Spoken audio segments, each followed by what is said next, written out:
Okay. So as you guys are kind of like working on your character sheets, I'll go ahead and give the recap. For you, Raya, if you need me to pull up what you had made your decisions for level 4, I can give you what you picked. Um, the big thing with level 5 is you guys get ability score increases. So in Starfinder, every 5 levels, so level 5, level 10, level 15, and level 20, you get to pick 4 ability scores to increase. If it's 16 or lower, it increases by 2. If it's 17 or higher, it increases by 1. And that's like your intelligence, wisdom, charisma. Those scores get a bump at level 5. So it's actually a pretty big power boost. So at one point, I thought um, T had re-rolled some of his like dice rolls, and it took me a while to figure out. No, it's because level 5 you get boost because he had already done his level 5 upgrade. Oh, okay. What was the name of the website again? Hephaestus. That's right. Or Hephaestus. Okay. In our last session, the party was working through Rejuvenor's Cove, which was the cove that Rejuvenor and Michael had spent playing in as kids. Leading into the beginning of last session, you guys had encountered the Foldo that had been a childhood pet of sorts for Michael and John had kind of like connected with it, um, giving him a little bit of memory boost, and then kind of like giving him a little bit harder time with his where is he emotionally and everything. After that, you guys had kind of gotten into the moving into the cave where you'd encountered a laser trap, but you guys made quick work of that. Specifically, T was able to point it out.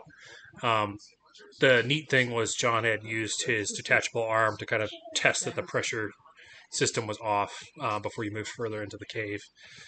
Once you got to the back end of the cave, you'd seen where it kind of like pulled into like the end of like a river. There was like a little beachhead, and in the back wall there were several computers and a hollow terminal that had a note saying for John, essentially indicating that he needed to hit the play button on it.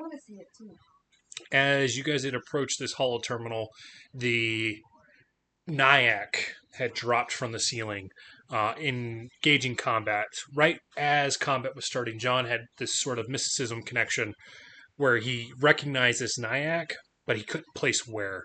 Um, the battle kind of ensued there, where it became apparent that this Nyack could be a very deadly sort of encounter because of its innate ability to infect its victims with a Nyack virus, which essentially puts them into a euphoric state and eventually makes them immobile so that it can feed off of the euphoric blood in the victim. As the fight continued on, John eventually kind of pieced together that this creature was a family sort of pets, kind of similar to cattle, where they kept Gleamgazer as a sort of income because the virus, once it had been established in the blood, you could recreate it in a non-lethal sort of method, and it serves as like a high-end narcotic, kind of insinuating that John's family had became wealthy from being able to sell this Naqua drug, as well as their whiskey trade, the Lagunta whiskey. Uh, Following the encounter, they had ended up deciding not to kill Gleamgazer, allowing it to kind of crawl back into its hole. The other thing to note with Gleamgazer was it was a full android. It was apparent that Rejuvenor had converted the original Nyack into an android. Um, After everything had subsided, the party started to kind of peruse the room. John making a point of avoiding interacting with the hollow terminal because he wasn't really ready for that sort of emotional baggage. But as the party sort of scanned the rest of the room, T had picked up on there were some papers for John, allowing him to become Baron. Specifically, there was 2 versions of it.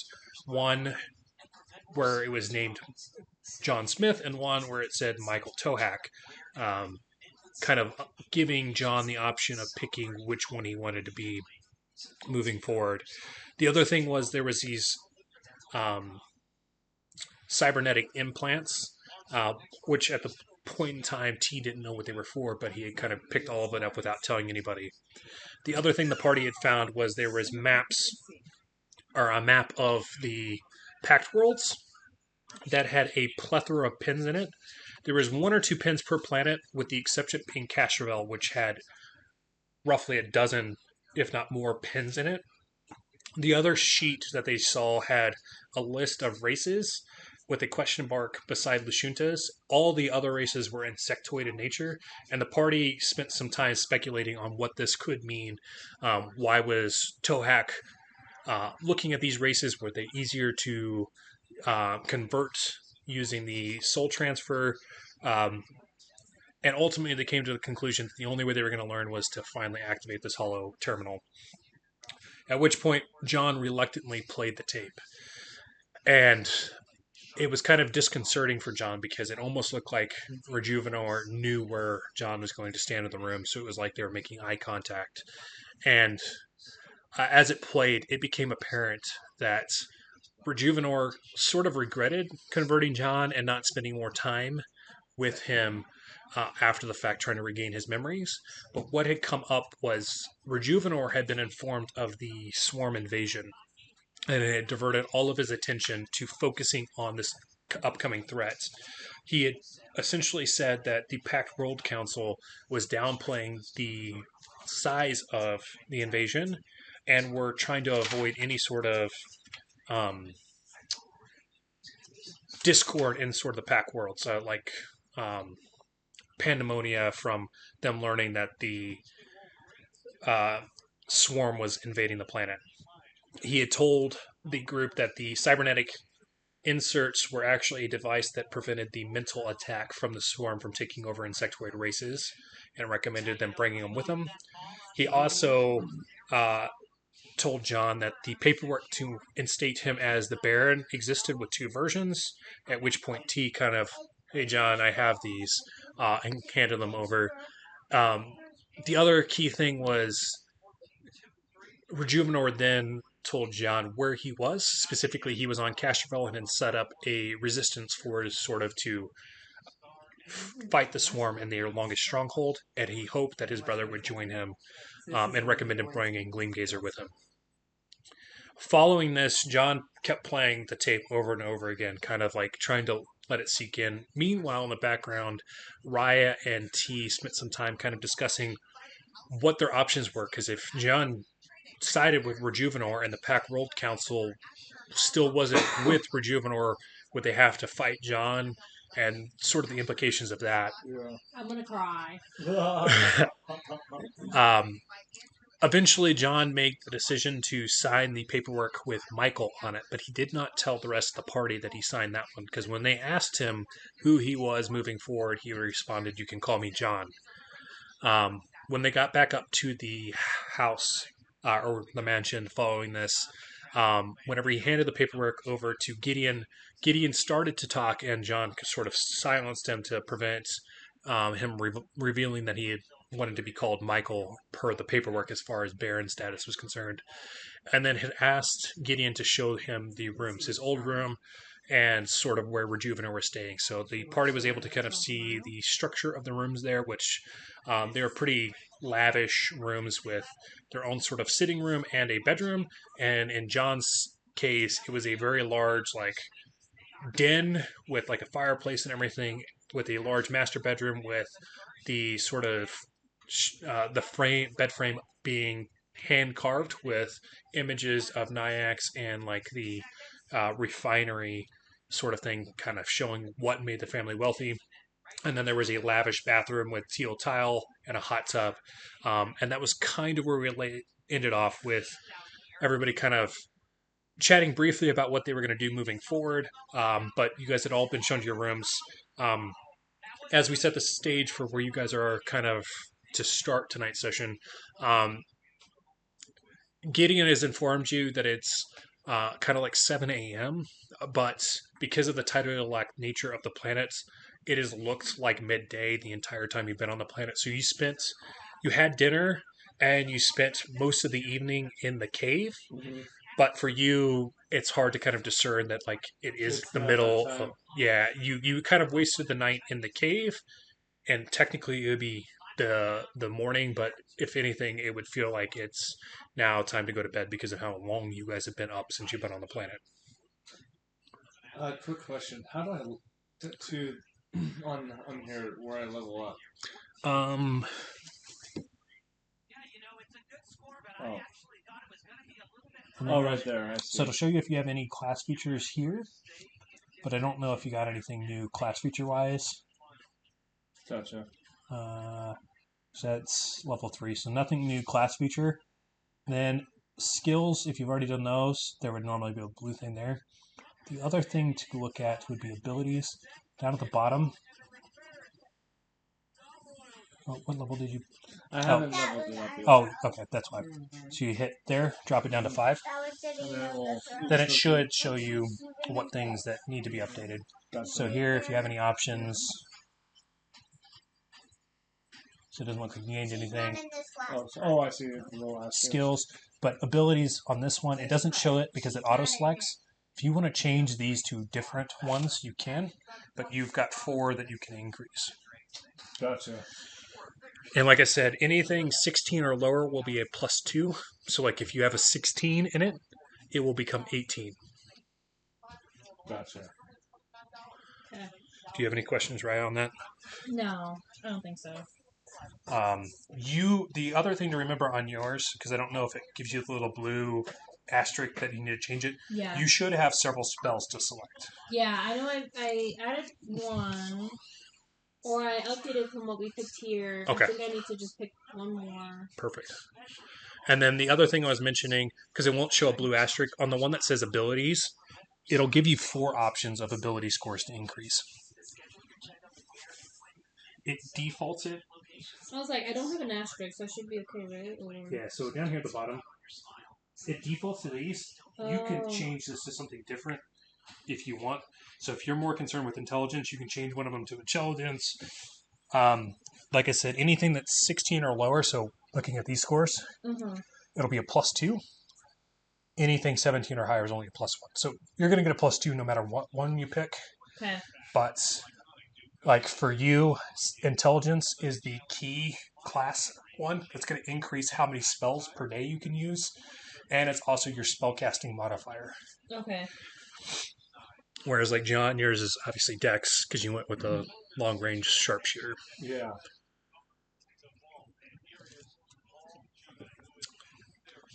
I'm kind of excited. I did this sort of tripod. So I have my little DM box on the video, so it shows me, and then it has you guys on the other one. Okay. Damn, leveling up in the world. I was thinking about it for like guys' night too, so like it can show like tiny teeners on the screen, and then it can show like us sitting there and stuff. Okay. Wow.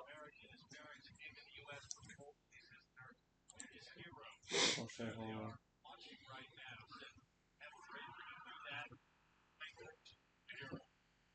What have they got on there, Booger Nut?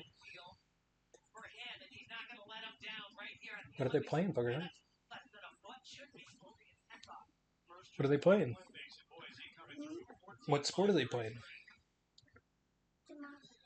Oh, it's gymnastics? Which one? Are they doing vault? Yeah. But what event in gymnastics? Let's see.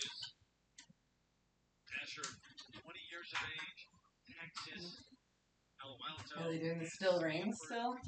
I don't know. It's doing all the like him getting ready to go, so like I can't see what event it is yet. Good swimmer dance. It's probably a different sport.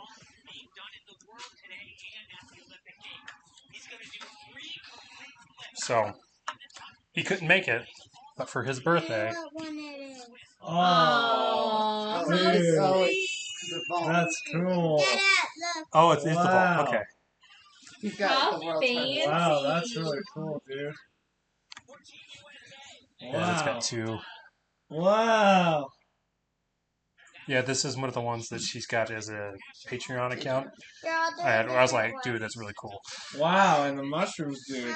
Yeah, so I did it in gray so that you could paint it. Yeah. Wow.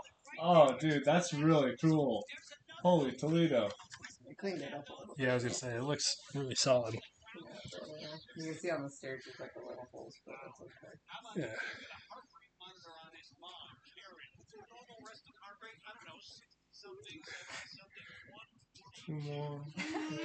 No. No, it's Tucker's. No, it's for Tucker's birthday. He's not here, but It's his birthday. Well, his birthday's in a week and a half, but I didn't think I was going to see him in person again. So let's put it back. Let's put it on too. Where is he? Okay, then give me my phone. You want to try giving me my phone then? I want to try it. Are you going to play Sparks tonight? I guess. You can use the dice tower. And my liquid core dice? Oh, yeah. Did you... I don't remember. Sarah, these were ones I got for Father's Day. Did you get new ones? Ooh. They're liquid core, so like... Where'd you get them from? Amazon. I was gonna buy them That from is Etsy. so Like, there's a bunch of pretty. Etsy sellers that do them, but they wouldn't be here in time. Oh my god. That is pretty. Yeah, I guess the other ones I got are the silicone ones down at the bottom. They're not as squishy as other silicone ones I've seen, but they're like delicious.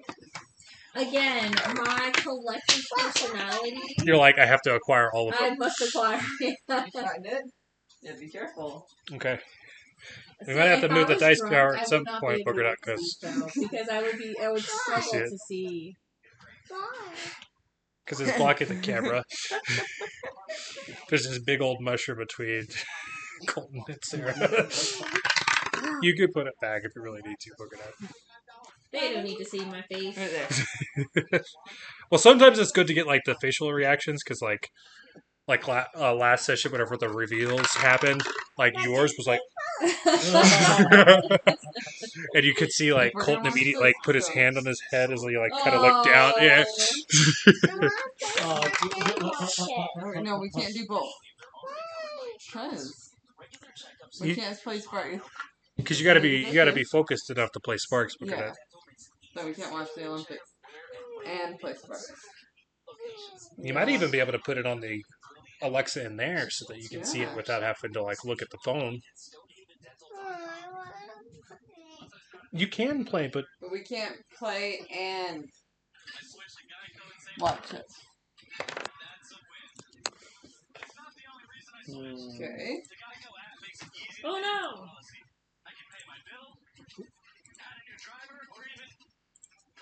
and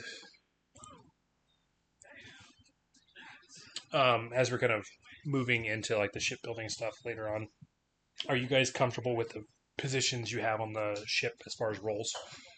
I think so. Yeah, I'm good where I'm at.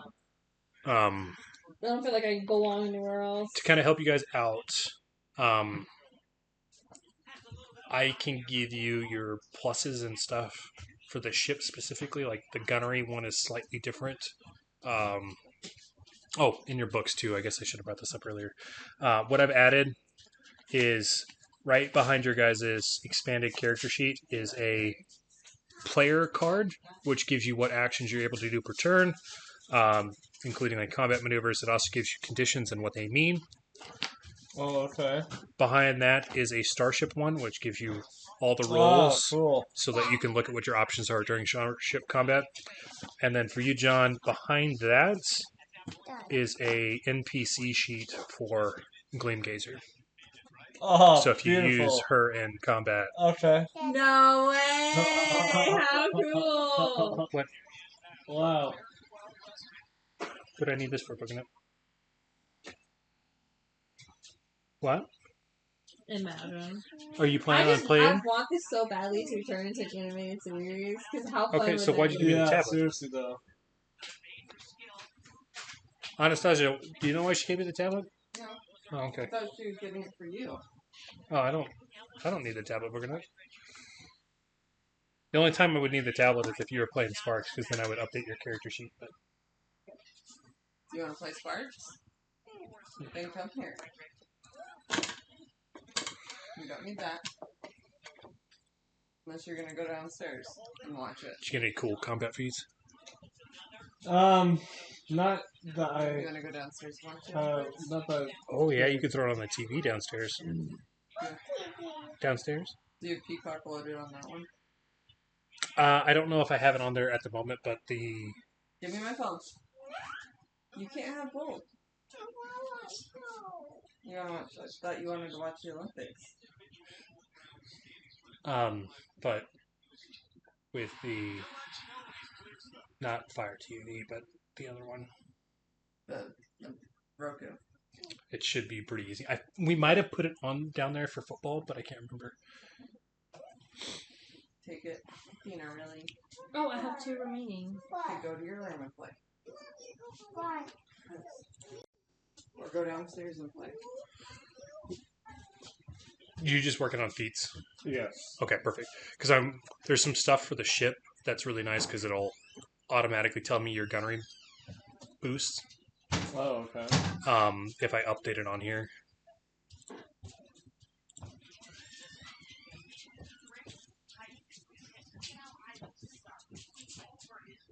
Put you pit a little bit. That's the spot. Didn't was laying.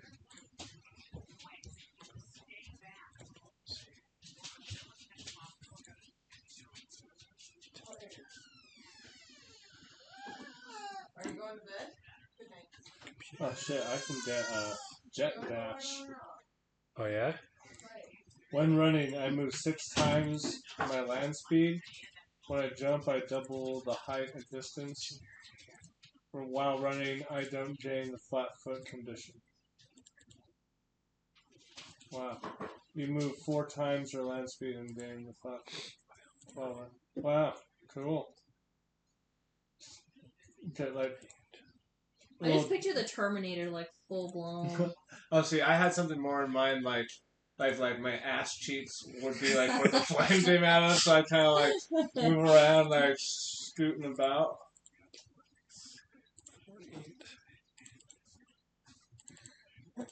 Because now your gunnery is a +9. Ooh. Wow.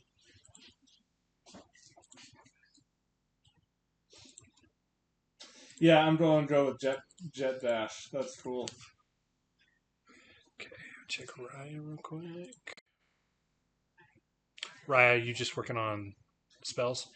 Yeah, I'm in the spell portion right now.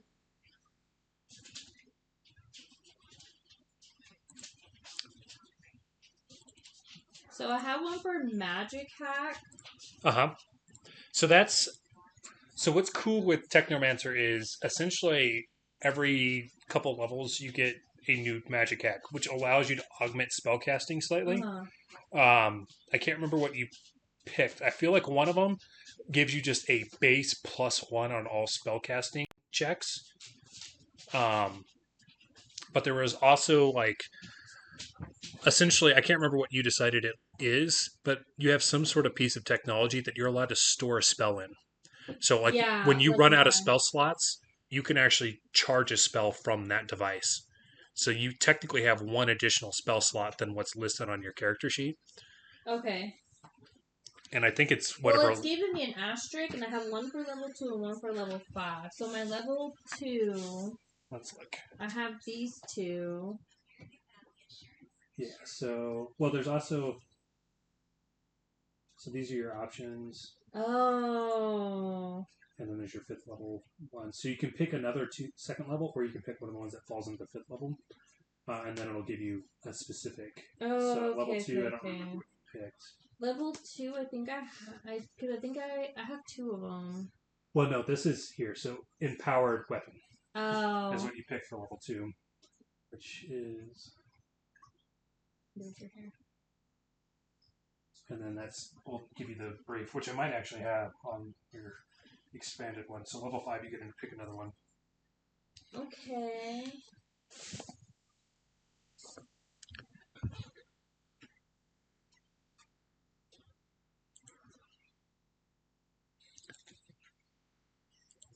Where do I go to see my feats? Because I know there's like a feats section. How'd you get your speed black? I don't remember. There's somewhere in the settings, I think. Yeah, there's one. You can either put it in dark mode or the default is a white. here we are figuring out spells, and I'm over here like, how do you do dark mode? Oh, your dex is now +4. Nice.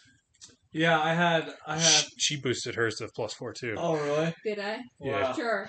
Yes. Oh, if you have it, you could change them too, but currently that's actually, yeah, we might look at that one because that's now your highest ability stat, which I think you want intelligence. Yeah. So I might need to go back to new. So I'll hold off on updating. Yeah, I have this. 15 in strength, 18 in dexterity, 17 in con, 15 intelligence, 9 and 6 for wisdom and charisma. Wow. I'm like a smart guy who is kind of Not very wise. not very wise. The charisma one fits though, because like you're like this robot that's like in some ways it makes sense because like John is only a few months old. He's only like 6 months old. Right. As far as John's personality is concerned. Right. Yeah, that's interesting. Because like Michael would have been in like his 20s whenever he got converted, but he doesn't have any of those memories. So like, Mm-hmm. Right. in some ways you're an infant. Like, Right. I wonder if you would remember. he's gotten certain pieces. So like, Yeah. the memories he's tapped into so far is the memory with the Foldo with him and Michael playing with it in the water. Yeah. He's got the memory of his presumably father talking to him and Rejuvenor on how the Nyax interact and why it's important to kind of like treat them with respect because they can be kind to the family. And then the other one is he's had like sort of feelings walking around the mansion where like he recognizes like I need to turn left here, but like he doesn't know why he knows that. Right, just a sense. Wow. I'm looking good over here. Yeah, T also had a pretty sizable boost with that because not only do you get second level spells, which are pretty beefy as far as damage output goes, the ability scores kind of help level him out. Although it'll be interesting to see if he intentionally picked the ones or if it was the ones that Starfinder defaulted to. Right. Because he's more balanced now, so I have an inclination that was just the defaults and he didn't select them. Right. Do you think I could have some of that huckleberry? Yeah, so there's cups on the counter there, and then they're just inside the fridge because they're better cold. Will you? Can I? One? Yeah, whatever you guys decide. Yeah, do you want the standard Surprise me. or do you want the? Okay. So I'll give you what I think is the better one. If you want that. Oh, yeah, what is that? So it's basically like a margarita repackaged. This looks like a berry flavor, and that's the original. Thanks, sir. Ooh, smells good. It's rather tasty. It's definitely one to base yourself up with this. It doesn't taste. It's 10%. Oh God. Wow. But it goes down pretty smooth, so.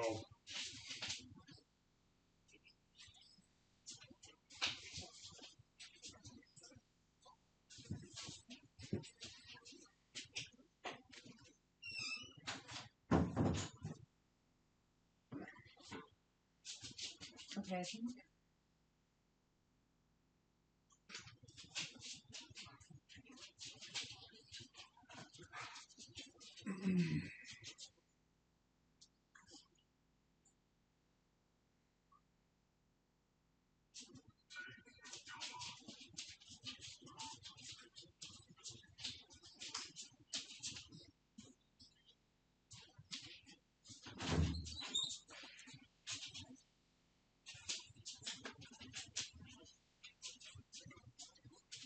I think it's like our US ones. So that's why we're watching the gold. Oh, okay. So it's replaying some of the stuff that's already But happened. it's just US. like, the big ones in the US, not everybody else. Because the other day I'm doing a prelim. That's like, here's some final rights. It's like another prelims were earlier today. Hey, what does it mean when it's like if you're holding You can enable a weapon you're holding to deal half damage against a creature with the Swarm Defense's Universal Monster rules. Okay, so like Swarm essentially is like tiny creatures. So it's like if there's a group of flies, it counts as one enemy unit, but they get a mischance modifier. So like when you roll to hit, you might roll to hit, but then you roll a percentile die to see if it actually hits. Okay. So that kind of, it sounds like that would ignore that sort of modifier. Hi, Loki. So is this one just for little creatures then? Yeah, it would just be creatures with the swarm sort of modifier. I think you guys have encountered one of those, but only one.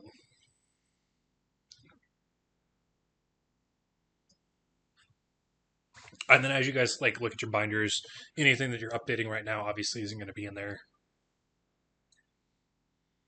For some reason I want this, so I'm going to keep it. What one? The Swarm Surge.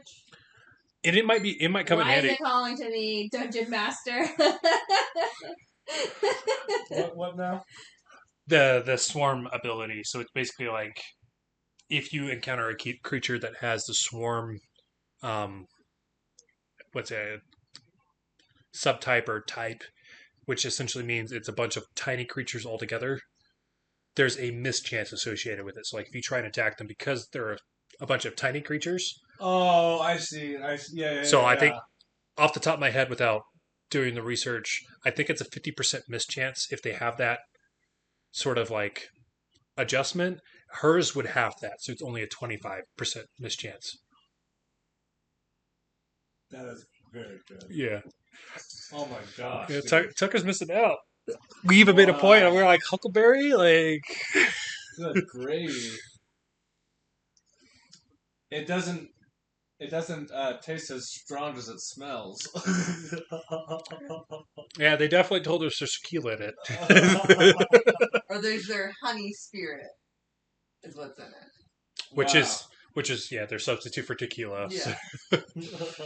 But it's definitely up there.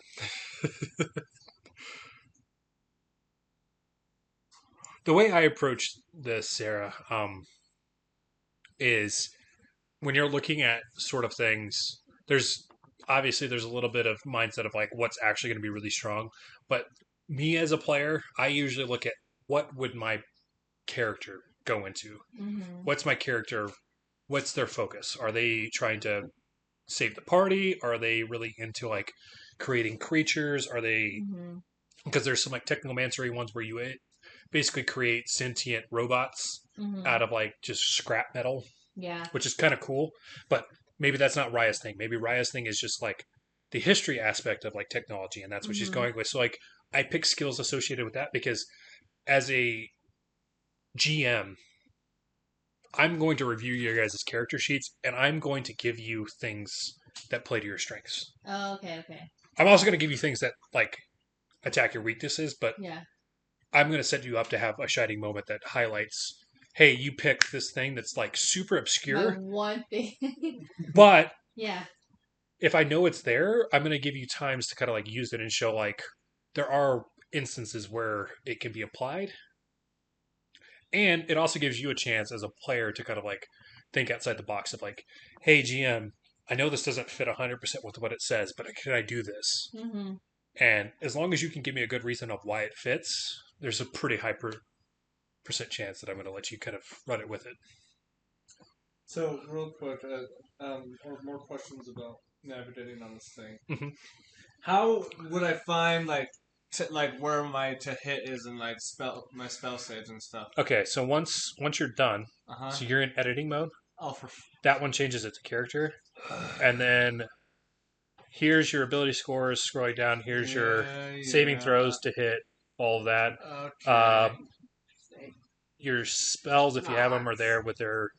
It'll have like your modifiers, but yeah, there's your to hit, and then it also have. Where's your weapon? I just tried adding it to my inventory. I haven't maybe equipped it. So, if you haven't added it, you go to weapons, and then there should be an option to. Oh, that rolled it. Oh, maybe it's because you're on the mobile. So on. Oh. went all the way back. Oh, hell.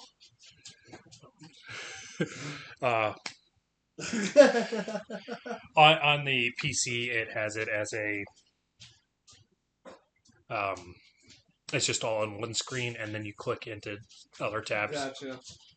I'll just look at it a little bit better. I didn't realize I was still in edit mode. Yeah, and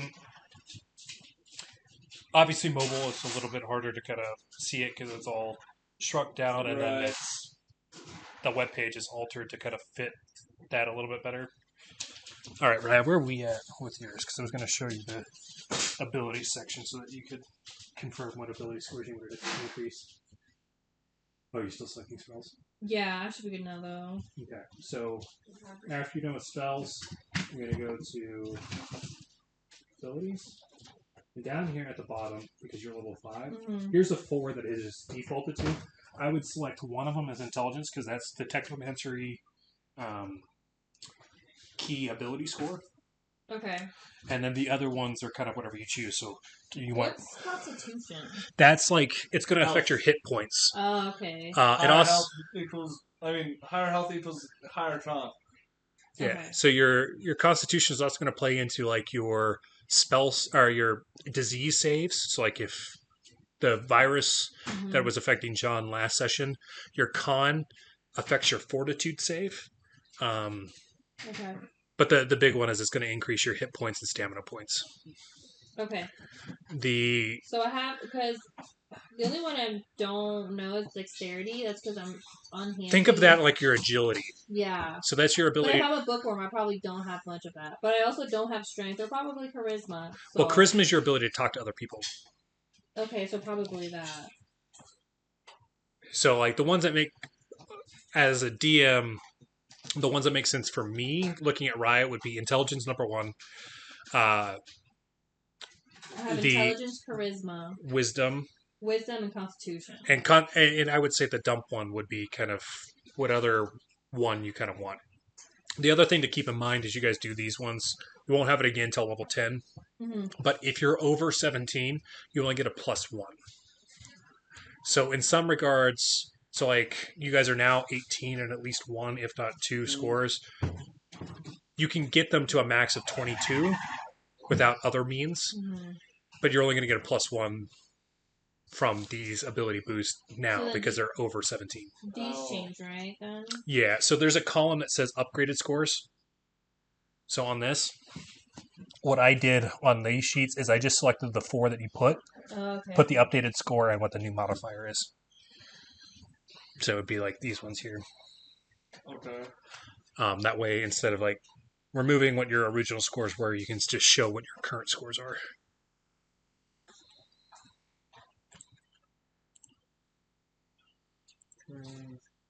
Oh, my HP has bumped up a little bit. You know,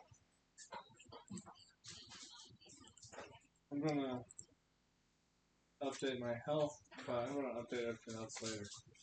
Makes As sense far to as me. the paper goes.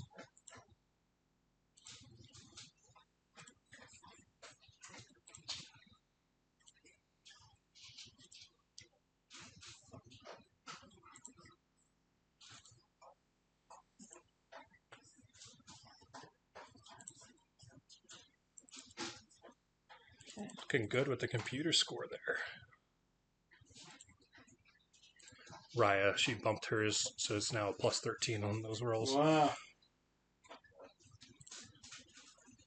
Which, once again, makes sense. How much health do you have now, right? I mean, yeah. 45 stamina. I didn't know that. As a GM, I have access to your guys' character sheets. I have 50 stamina points. Insane. I have 39 health, though. Which, that seems like what? We're level 5? Mm-hmm. Seems a little low, but that's okay. Okay, so should I change my? Because you said what is it now? 40. According to this, 45 and 29. So 45 for your stamina, 29 for your health, and then your resolve is 6. 45 stamina, 29 hit. And then 6 resolve. Resolve. There's a couple other things that boosted from doing those ability score increases too. So like your guys' your KAC and EAC might have bumped if you increase Dex. And your like fortitude, reflex, will might have increased, and your if you increase strength or dexterity, your attack modifiers also should have changed. What was the last part? So the ones you want to look at, so if you increase dex strength, that'll affect your dex will specifically increase your armor class as well as any ranged weapon modifiers. If you chose strength, that will increase your melee modifier. And then fortitude will be impacted by your con, reflex by your dex, and will by your wisdom. So for you, Raia, your fortitude and your will save should have bumped up. So I'm showing a +4 on fortitude and a +6 on will. And then a +4 for reflex, but I think that was the same. Yeah, that's the same.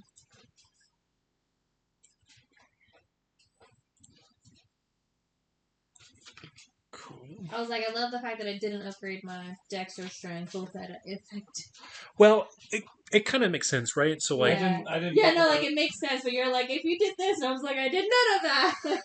right, but to be honest, you're a spellcaster, so like if you're using your weapon primarily in combat, you ran out of spell slots. Yeah. Right.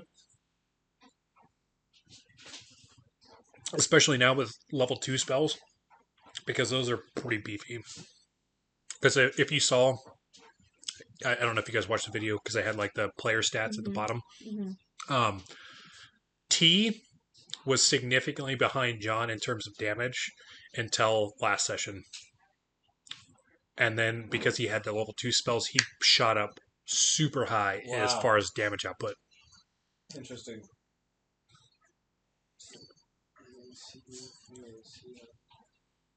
Cool.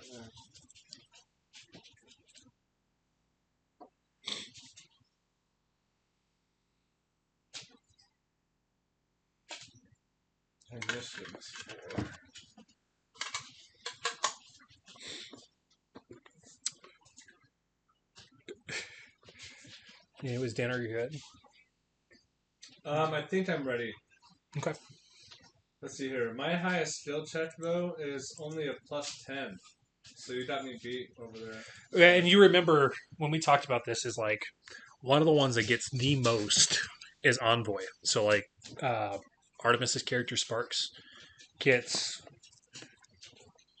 11 skill ranks per level. Oh, they're the skill monkey class. Whereas like yours, I think you only get what, 6? Something like that. Yeah, there should be a box right above your skills that says it. 5. So like you don't have the ability to really diversify. So you either dump them into 5 skills and you do that every single time and get the biggest bang out of those, or you distribute them and you're kind of like middle of the road at best. Right. Because I think even Raia has a pretty decent amount of skills per level. Wow. On this level up, it gave me 10, which doesn't sound right. Shouldn't it have only given me 5? You might not have done them for level 4. For level 4? Yeah. Yeah, like me, I don't think I did mine for level 4. You didn't. Because what we ran into is I updated a version of it for you for level 4, but we didn't transfer that to your actual. Yeah, so it seems like a lot. Yeah, all of a sudden you get a real. Because like Raia, I think you didn't just get. I got like. Because on your sheet, if you look at. You get 7 per level, so you had 14 to drop. Which is. So one of the things I really like about Starfinder is how many skill options you get each level, and then like we just had with the ability scores, it's not like automatic. Like if you're playing Barbarian, you get strength increase. It's you get to pick, and then obviously you get feats every so often automatically, And then for the soldier, part of the reason why it kind of makes sense that you don't get a bunch of ability score increases is you get a bunch of combat feats. Yeah, exactly. Yeah, It's the same thing in 5e. Like, fighters get, like, 13 ability score increases, while, like, most other classes, I think, only get 7. Something like that. Yeah. Alright, I think after a conversation, I changed my mind on the spell hack. Yeah. Because you're right, I should be going off of, like, Raia. I think I'm gonna move it to energy alteration. Ooh, that sounds really interesting and cool. Does that allow you to change what type of damage a spell does? Yeah, with a cool. when you cast a spell that deals damage with a casting time of 1 second, you can cast the spell as a full action to change the type of damage it deals. Cool. So either acid, bludgeoning, cold, electricity, fire, piercing, slashing, or sonic. Talked about utility. Like, now, I was gonna say, I feel like that would be more. Like, because we're gonna come across an enemy here soon where it's like, oh, only this niche amount of damage can affect it. Right, because what you'll have sometimes is like spell resistances, right, or damage resistance, where it's like I'm resistant to acid. If it's 5 or less, it does 0 damage. If it does more than 5, reduce it by 5. Yeah. Well, if you're using an acid attack, you do that one time, and you'll be like, it'll hit, but it doesn't look like it hits very hard, and you're like, all right, next time, fire damage, bitch. Yeah. Right. Wow, that's cool. There was the scribe spellcaster class, or subclass for sorcerer, or not sorcerer, wizard. One of the ones I picked, because that's my little rat character, and he had the quibbles, which was his little feather. The feather would like erase what type of damage it was, and then rewrite in what damage he wanted the spell to do as a bonus action. My gosh. That's really so like, cool. yeah, it was really cool. So like, the caveat is I had to have that type of damage. So like, that one, when you're picking spells, you try and go for a variety of damage types, Right, because then you can rewrite them into different damages. Right. That's cool. I like that. Was that your idea, or was that an idea that Evan came up with? No, that was mine. Wow, that's cool. It's definitely not like min-max it, because like that's not how I approach it. But like, and like, that's like a really fun twist on just like the chaos. What's it called? This sorcerer subclass, the wild magic sorcerer. Huh. Or like, you can like, every time you cast a spell, you like roll on the magic table to see like what kind of magical effect happens. Yeah, that one was fun, because one of the things I really liked about Dre's campaign was we were using this webpage where you had like your own adventure journal, but you also had like this section where you could put like quotes and stuff in. And since I had this magical quill, I gave it a personality. So like, as we were playing, I would write into the chat with what Quibbles was writing in my journal. So like, it was really fun for the people that were like looking at it regularly, because they would see like Quibbles talking shit. Because like, at one point we ran into a tabaxi, and like Quibbles was writing like, I wonder if you like scratch it in the right spot, it purrs like a regular cat.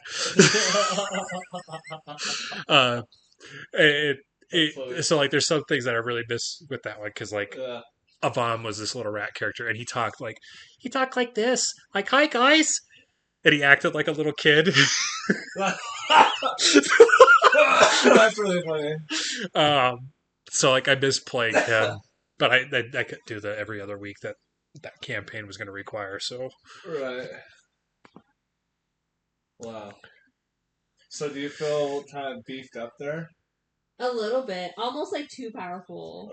Honestly, I was gonna say, like, as a GM, I was really worried about your guys' fight with the Nyack, and then like when Tucker was like throwing out the level 2 spells, and he's like, even on a miss, it does 30 damage. I was like, oh shit, because it was like the deck save, like it passed the deck save, and it still did like 30 damage. It was like, okay, yeah. There's a pretty significant power spike at level 4. Which is why I'm doing it level by level, because like, I have no clue what things look like as we get higher. Cause... Right. Wow. Level 5, everybody. There's a certain magic that comes with playing a low level party. You know, it's like you're not dealing with the same things you're dealing with when you're level 15. Yeah, and there's actually like a sense of like the amount of times that like T was like, maybe we should leave, because like this is sketchy. John just freaked the fuck out and hit himself in the face. Like, And if he ends up turning on us, Yeah, I'm ready. okay. So, I'll like do I said, everything else later. you guys are kind of like it's early morning, but once again, because of the nature of Verces, it's tidally locked. It looks like midday. The blinds are still down, kind of like trying to make it dark inside the mansion. Um, but Gideon has kind of informed you that in Galarian time or Absalon station like standard time, it would be 7 a.m. So normally they would raise the blinds, but seeing as you guys have been in the cave, he's willing to leave them closed to let you guys rest. If you'd like to do any other things currently, we can do that. Um, Obviously, you guys will have some time on Verces depending on how long you want to stay here before moving on. Um, as we mentioned earlier, you guys will have time to retrofit your ship if you'd like. Whether or not you want to do it right now, you also haven't checked in with Tuske or the Pact World Council in a little bit. Those things are all on the table as well. Is Shanti gonna play, or are we gonna just pretend he's not here? So how we usually do this, if the player's not at the table, I might interject with what they're doing, but it's kind of like they're there, but you kind of assume T is doing T things. Okay. Right. I didn't know how it worked. Okay. But like specifically with like Sparks, I'll Yeah. interject occasionally with like Yeah. Sparks commenting on something or Right. Yeah. So what are you doing during this time? Let's see here.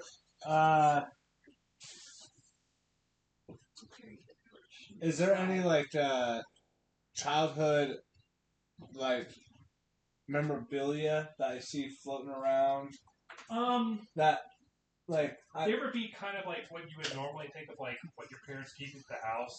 So there's like some like there's a sort of artwork hung up in the den that's got an MT on it and then the corner, and it's not like super professional, but like it's definitely like you can tell there was some effort put in, which is why it's been hung up in the den. You would presume this would be Michael Tohak's initials on it. There's some like toys and stuff in what was considered your old room, with like some sort of like techno gadgets in there. The vibe you kind of get is that both you and Rejuvenor were into sort of like technology. Rejuvenor's old room is kind of like filled with these old gadgets. The thing I'm kind of going for is like the Anakin Skywalker, where he's kind of like working on rebuilding things. Okay. So his is very like mechanic sort of looking. Right. Whereas Wires. yours isn't nearly as much. So there's like a handful of things, but it looks like, and based off of the books on the shelves, there's some like sort of like technomancy theory and stuff like that. It seemed like Michael may have been more into like the theory aspect of technomancy, whereas like Rejuvenor was into like the application side. Okay. Okay. Can one of the toys that are like in the room kind of be like this like alien squish toy that has 3 eyes, and when you like squish it, the 3 eyes kind of stick out a little bit? Definitely. Okay. Okay, that's what I'll pick up. And I'll sort of like open my chest Bender style from Futurama and just kind of like throw it inside my cabin. Perfect. I'll Give me a mysticism check. Sure.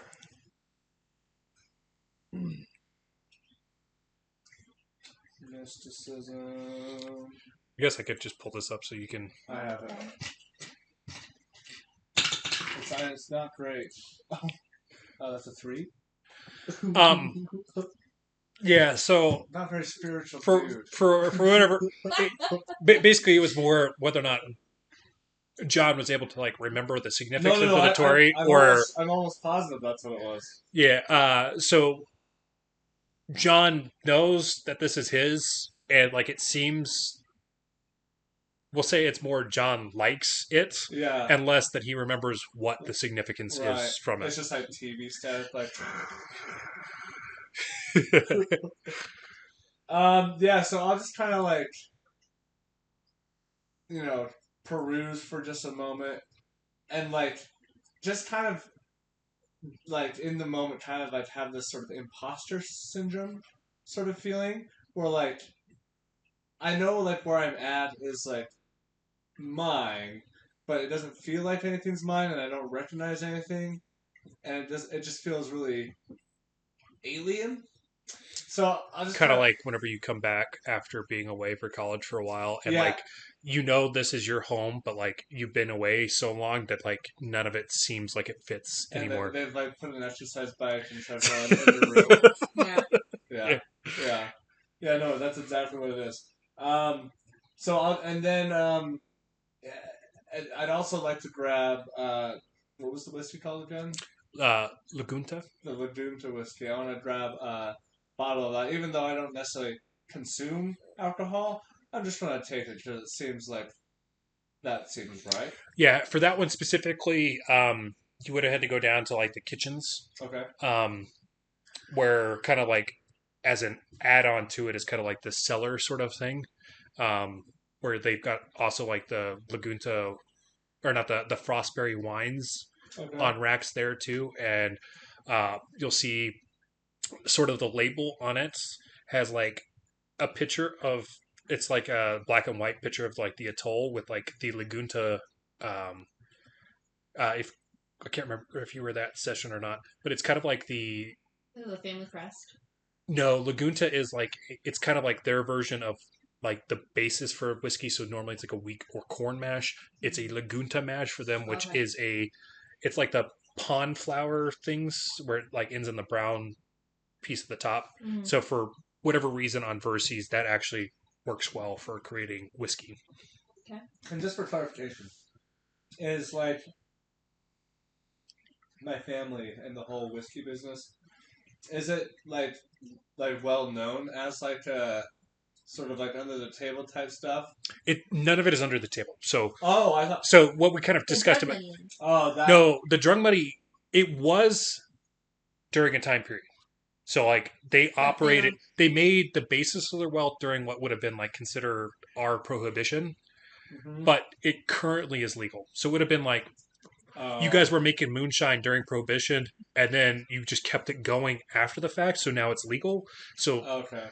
the Naqua specifically was during that time period where it was Gotcha. kind of sketchy, illegal, and now that it's been refined and like the negative effects of it can be kind of like minimized, it's not illegal anymore. So like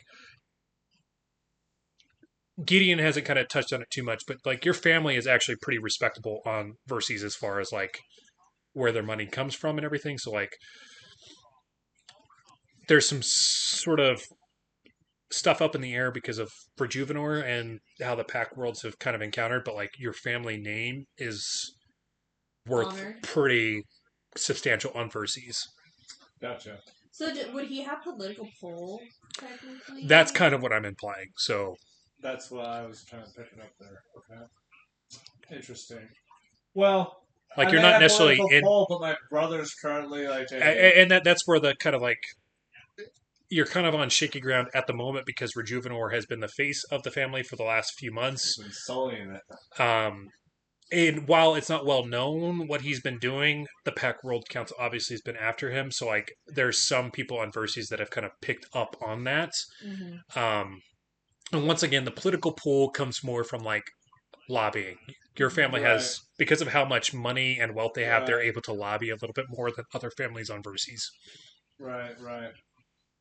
Okay, cool. Yeah, and then I guess I'll just kind of mosey around and then I guess get to a point where we can get ready for like some ship stuff, I guess. Okay. Yeah, because you don't sleep. Or you don't need to sleep. I like to go. Recharges. Yeah, he recharges. I like to go in stasis mode time to time. So we'll say at some point that happens. The rest of it, you're kind of perusing the mansion, like we kind of talked about when you guys initially landed here. The mansion has several rooms. Like you can tell it's a generational home, or like anybody in the immediate family. So you probably would have multiple generations living here. Obviously, it's currently vacant aside from the serving staff. Um,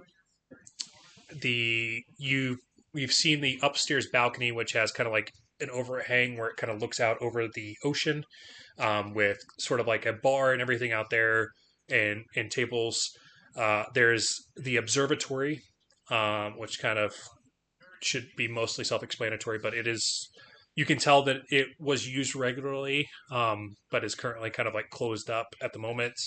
Um, there's a fitness area in there, so like um, versus sort of contemporary like bench press, treadmill type stuff with a full. Those balls filled with sand. There's a Olympic sized pool in there as well. Um, there's also like a sort of interactive room where kind of think like Tony Stark, where like you can pull up and you could pull up like the Pact worlds and it shows all of them in holographic, Okay. kind of like to scale inside the room. And you could do movies and stuff in there, like interactive. Like there's a lot of potential in that room. And then you've got like I said, like the distillery section kind of attached onto the back end of the mansion as well, which there is quite a few people here because the whiskey business has been continuing to thrive.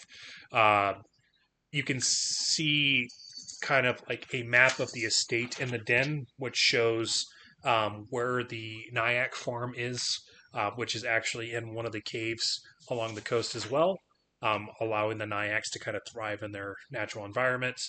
I do have to have one question. Sorry, before I thought I was done, but I do have one more thing. The Tony Stark room. Uh-huh. Does that like is it like static information, or is it like if I wanted to pull up a certain location on the map, is it like a live feed? You know what I'm saying?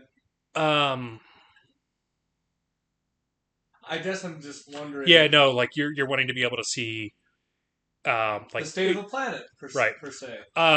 What it will do is it'll pull up the infosphere on the planet. So it depends on what planet you're pulling. So like how connected they are to the infosphere, like if they're giving readily updated information. So like the things you're getting are like weather statuses across the planet and like that type of thing. Okay. It's not necessarily showing Okay. people activity. KSL newsfeed. Right. Right. Well, you can access What's the those. name of that planet? Castrovel. The insect one where Castrovel. Because that's where you're from, right? So what? That's what I wanted to look at. Yeah. So like as you pull up Castrovel, it'll kind of like show the planets and the moon. What we kind of touched base on last session was the thing Castrovel is known for is that it goes pretty much minimal with hard-based technology. A lot of theirs is biotech.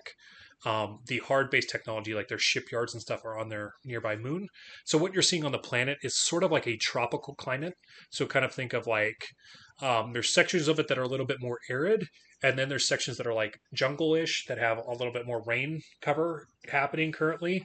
And like the humidity is a little bit higher, those types of things. So like that's what you're getting currently on the feed.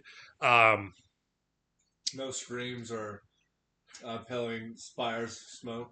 Not currently, but as John is looking at this, he's also kind of reminded that one of the things Rejuvenor brought up is that the Pact World Council is making a point of not making it common knowledge how widespread the swarm is. So, like, as you're looking at this, you're not too surprised to not see any, because like it also pulls up. So, like, it pulls up the planet showing like the weather feature. So, like, think of like maybe like a not medicine ball, the yoga ball size. Yeah. So it's showing the planet, and you can see like weather patterns on the planet.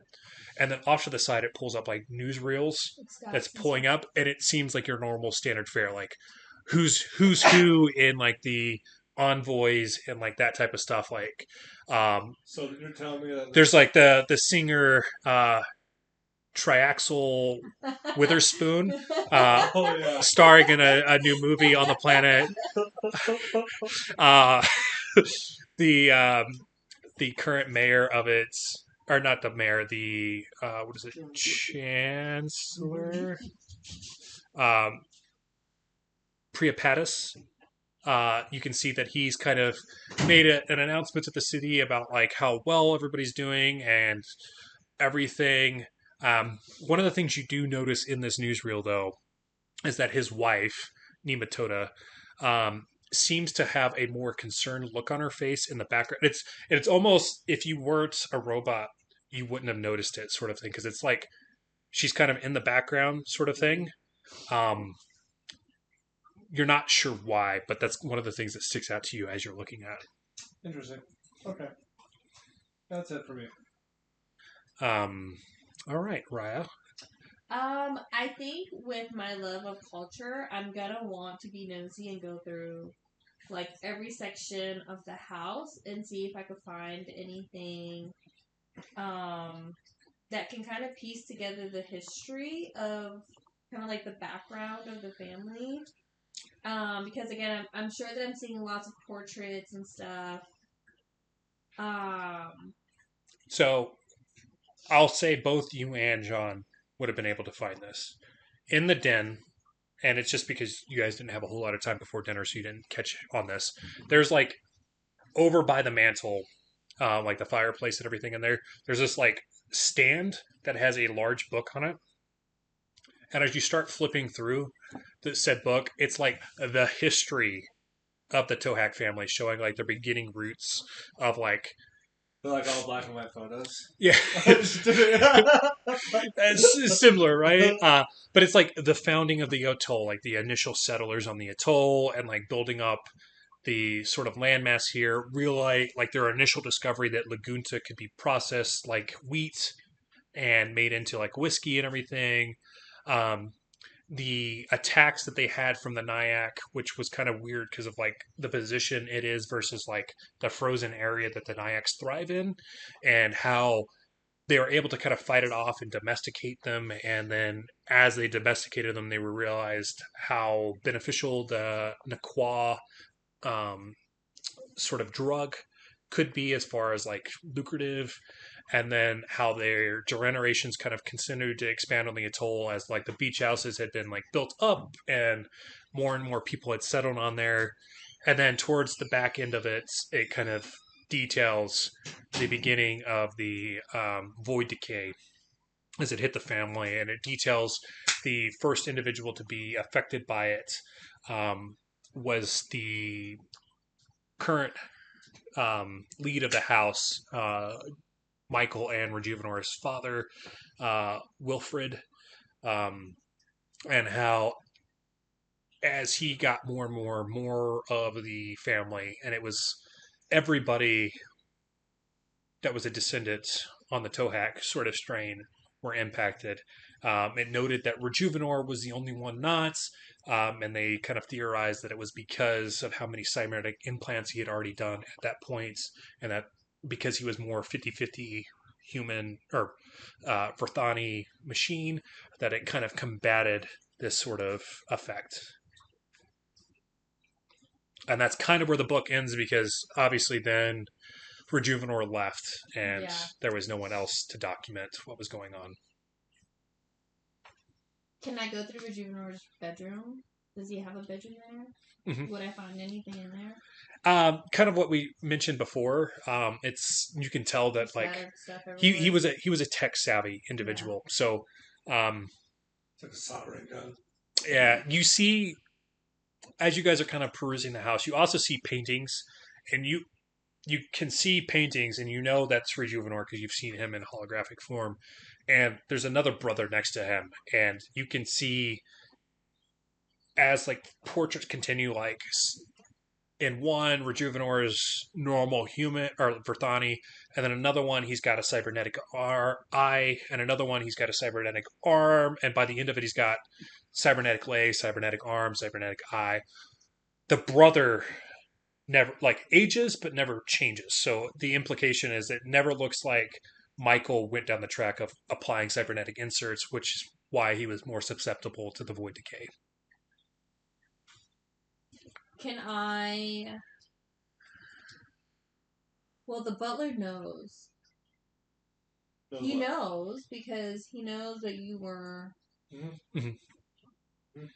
Gideon has made it very evident that he's 100% aware of John/Michael's predicament because he was there. Can I question the Gideon? Yeah. Do you, I guess to preface this, so you guys haven't had any sort of rest from when you landed and the whole encounter with the cave. Mhm. So, like, you had dinner, you guys kind of discussed stuff in the den, so that was like 3 or 4 hours, and then you spent probably 5 or 6 hours down in the cave. Oh, sorry. I assumed that we took a rest, and like this is all happening the next day. No, so it's 7 a.m., but that's because you were up all night in the cave. So, I like, see. you guys are free to do whatever you want, but I would say I'm Raya's gonna kind take of. a nap. Yeah, I was going to say, I would assume Raya would want at least a little bit of rest before this. John was fine because Right. while he recharges, he doesn't technically need to. Yeah. I'm gonna like walk into another fancy bedroom with marble flooring. Sure. I'm gonna take like the hottest bath, Sure. or probably lukewarm for Lashunta, Oh, with bubbles from like 10 years ago, and then I'm gonna fall asleep on a really big puffy bed. Wow. Yeah, it Wow. is. I want to take After that. spending, I was just well.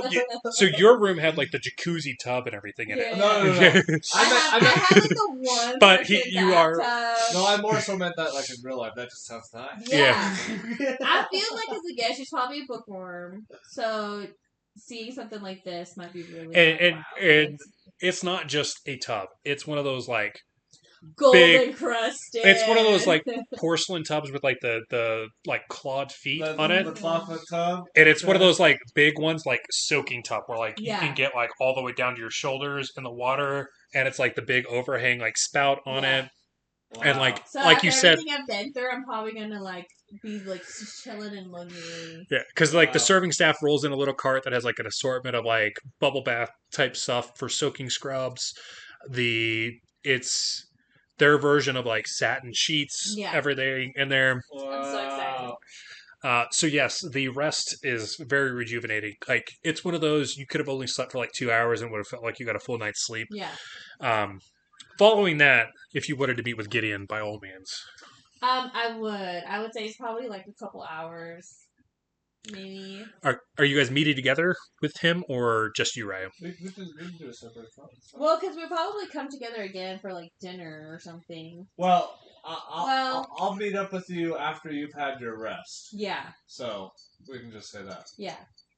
Yeah. So the serving staff, kind of as you're getting up, they kind of like would have notified the kitchens, to set up like a sort of typical midday meal, sort of kind of like a brunch. So there's like their version of a mimosa, Mhm. which is using their frostberry wine and like their citrus sort of juice to kind of like give it a little bubble to it. Mhm. Wow. Little mimosa kind of. Only and- the best. They've got like a different spread of sort of like bread like stuff, with some like cheeses and those type of things. So it's kind of like a lighter fare brunch that's kind of like the standard on Verses. Kind of think like Italy or like France as far as like how they approach Mhm. breakfast.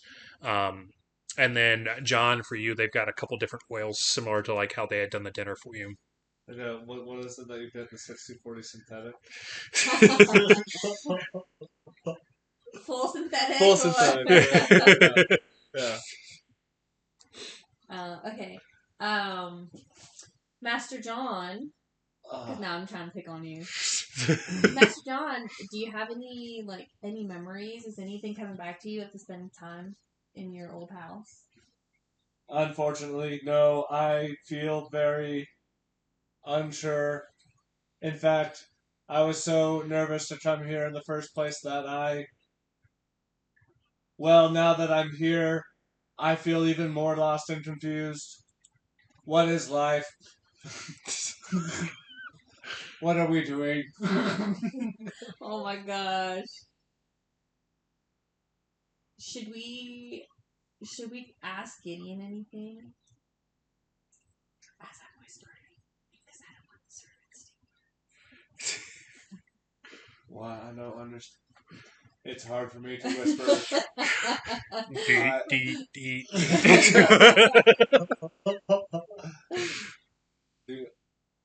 I don't understand where you're coming from. Why talk so quietly? As I'm looking around the room. And that happens for like a minute and a half. Oh god. As I'm still looking around, Gideon remembered who you were, Mm-hmm. so he has to know more. Do you think that he would tell you? I feel like he would.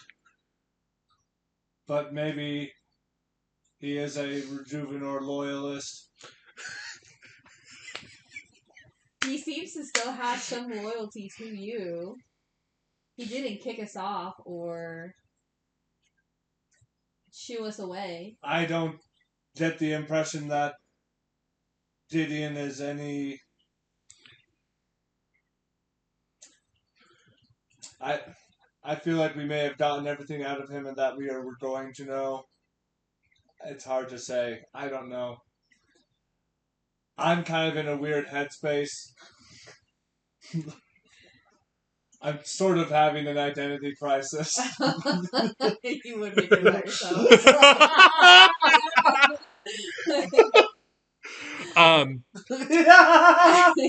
Raya, is there something specifically you were trying to get out of Gideon? Because the only reason why I'm asking is because John and Shanti asked Gideon quite a few questions in the session you missed. Oh, I guess. So, like, there might be some stuff that they've already covered that they might not have backbriefed you on that you could ask John specifically.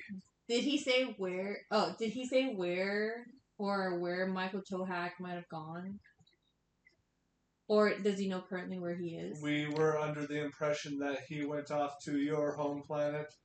Rejuvenor. That's right. Michael is John. I'm Michael. Oh, sorry. Michael is Rejuvenor. John's previous life. Rejuvenor is Tohak. Well, Yeah. They're both Tohak. Tohak too. Yeah, but he's an original Yeah, Tohak. he's number 2. Yeah, so Rejuvenor told you in his hollow tape that he went to Castrovel to set up a I forgot resistance that part. force. You're right. Never mind. Okay, you're right, John. Where should we go from here? Because we still have to get back with, The PCC? Yep. Right? Yeah, the PWC. PWC. Pact World Council. Pact World Council. That one's easier. So if you guys are wanting to go do that, you just need to go to your ship and pull up the hollow terminal in there, which also would give you a chance to meet with Tusuke to see what she's been doing while you guys were in the cave. Because if you remember, she had mentioned that she had a request from Agnes that she was assisting with. I will say this.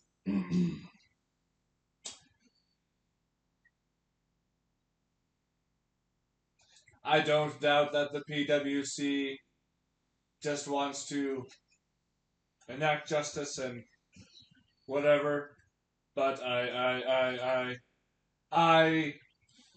am feeling like maybe we should pursue this Rejuvenor stuff and keep the PWC in the dark until maybe we find out more information, then bring them into the loop.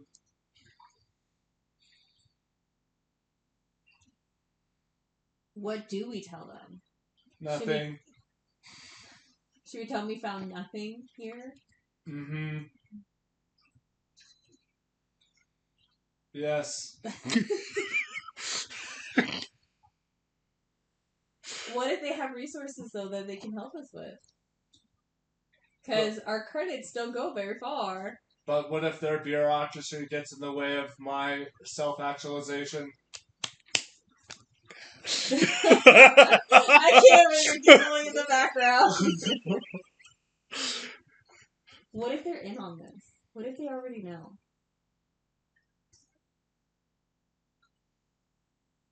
That something's going on. So you think that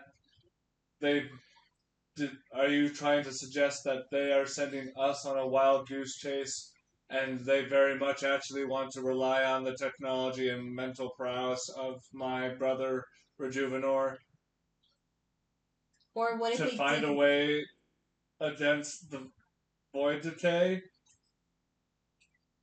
What if it got out of hand? What if they didn't think that it would get this far? Either or, I agree. Maybe we shouldn't tell them anything until we know more. There wasn't like a special task force part of like, it's not like We're the unofficial. like, are we like working with the PWC as a whole, or is it like a vector side of like? So there was two Yeah, task thing. force formed at the same time. There's the one that you guys currently are, Yeah. the Revengers, who are. So you are assigned by the PWC as a whole to go to find the information on Rejuvenor, specifically the soul surgery aspect of it. You were given the option between this or tracking down the swarm based off of the black box information. Here's the thing. Are they working with him ultimately or have some sort of deal cut out potentially? It wouldn't surprise me. For as much as I love T, the PWC actively does business and ignores quite a bit of the harm that the free captains that I'm sure cause all throughout the galaxy. And they're still allowed to do their thing, so maybe, I don't know. Okay, so we agree we're not going to tell them anything until we know more of their intentions. Yes, I'm glad you said that. For a second, I thought you were going to get all two goody two shoes square on me. I would never hurt you. Right? Do you think that I would betray you? Oh, well, look at this really fine dish. Thank you, servers. I'm pretty sure they're going to bring us some more. Hey, look at this. I'll just pull out the toy I found in my room. Just kind of throw it to you. What?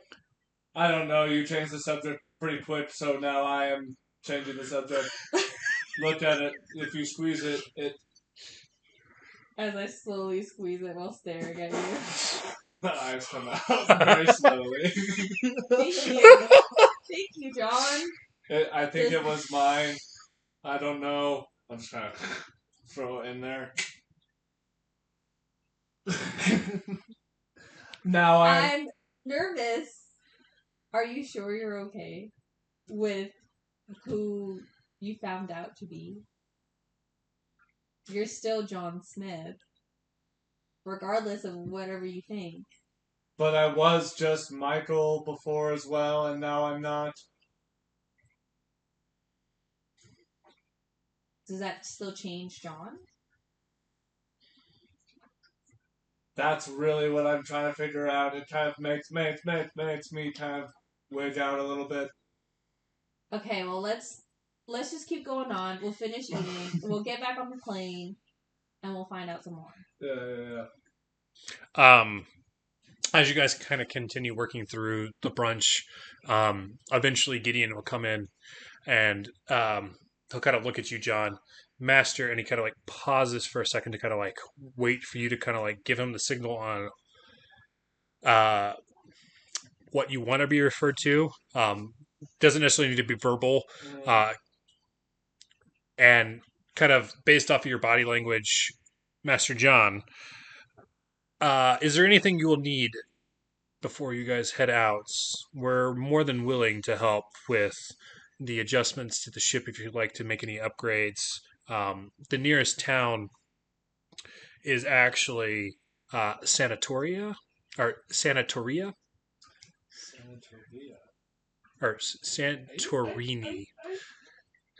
Okay. Santorini. If you make any purchases to add new equipment, you can have them shipped back, and our staff here will be glad to go ahead and install them. But it'll take probably 2 or 3 days between the shipment and the actual install phase. The other thing I wanted to bring to your attention is, as you've no doubt seen, there's several beach houses that are unoccupied. If any of the other members of your crew would like to inhabit any of those, we'd be happy to bring those back up to living status and they could claim them as their own. Or a room here in the mansion as respites from your guys' travels as you see fit. I think it's best that we stick together, Master John. Yes. In fact, maybe we should upgrade our ship before we leave to Castlevania or whatever your home planet is called. What was it called again? Castrovel. Castrovel. You do this every time. Also, Santorini is also the best place for purchasing any sort of equipment that you may need. So if you're looking, I would say making a short hop over there in your vessel, the OMAG, based off of the writing on the outside, might be beneficial to peruse before you make it out to Castrovel. Because if Master Tohack was prepping as long as he had been, I would assume that you might need some upgrades beforehand because he spent months prior to departing prepping. I'm trying to see how much credits I have. The app is going to be the most accurate. Once you get back to the ship, you'll get some more credits, and I'll explain why. And then the UPB was different too, right? UPB was like It's a 1-for-1 conversion, but UPBs are universal polymer bundles, which is used for crafting. Oh, that's right. That's right. But Okay. think of it like our currency, where it's based on gold. Their currency is based on the UPB. Gotcha. Inventory? Credits, perfect. You know, I could try to buy something maybe. What's the difference between credits and wealth? Wealth is including all your equipment and how much it's worth. Gotcha. Not worth a lot over here. You only have like 2 items, armor and you're gone. Yeah. Do you want to go shopping? Yeah, it might help you get your mind off of things. Maybe get a new paint job. I have been needing to get buffed recently, and with these new bad boys, I like slap my ass, and you notice that like on my cheeks are like booster rockets. Oh my gosh! Check this out, and I kind of like boost across the room a little bit, and just kind of like in a tactful way. Raia, give me a perception check. Perception. I forgot to give this in the recap, so I'm going to see if Raia catches it. Oh, the A 20. A nat 20? Well, I have 19 plus 1. Oh, okay. Either way, one of the things you'll notice is in his fire engine red arm, it looks like it's been carved in the name Agnes. Oh yeah, I forgot that I did that. Yeah, I carved Agnes into my arm. Why? She's my girlfriend, I think. She's my lover. And she also is the ship AI. Oh my gosh. It's a beautiful relationship. Does Agnes know you carved her name into your arm, Master John? I'm waiting for the best time to sort of bring it up. It's almost as bad as putting someone chained. Yeah. Oh my god. Man, good old middle school romance. Yeah. Okay, so following brunch here, I just still can't believe that happened. are you guys heading down to the ship, or is there any other things you're kind of wanting to do in the mansion before heading over to Santorini? Yeah, I'm ready to go to Santorini. Sounds like a good time. Question though, do the open houses on the beach? Mhm. Did that? Can I ask Gideon if Rejuvenor ever spent time in those? Well, Master Raya, Mistress Raya, the beach houses were typically like the cousins' extended family of the Toak clan. The immediate family lived in the mansion here, which is why I kind of, when we did the tour, I showed you Rejuvenor's room. Obviously, he's gone down to the beach houses and interacted with them previously in childhood and adolescence, but they belong to the extended family, which is why they've kind of unfortunately fallen into disrepair because the staff here can only do so much, especially when it has been infrequent of having any family members on the estate. Is Michael Tohack the only person that's gone through this? What? Like changing the body? The Yes. soul. At least as far as we're aware. So what you guys are privy to is John was the first success. The first success. Mm-hmm. the holotape you had of Rejuvenor implies that he has done others. You encountered the Foldo, which is the squid-like creature that has been converted. The Nyack Gleam Gazer has been converted. Yeah, And but has he tried this on other family members? No, just me. Okay. Because yeah, everyone else died. everybody else had already Okay, deceased. okay, okay, that's what I want. Michael was the last surviving member Yeah. before the soul transfer was completed. Okay. So the only members of the Tohack family left are Rejuvenor and Michael. Okay. Yeah, I say we just head to town.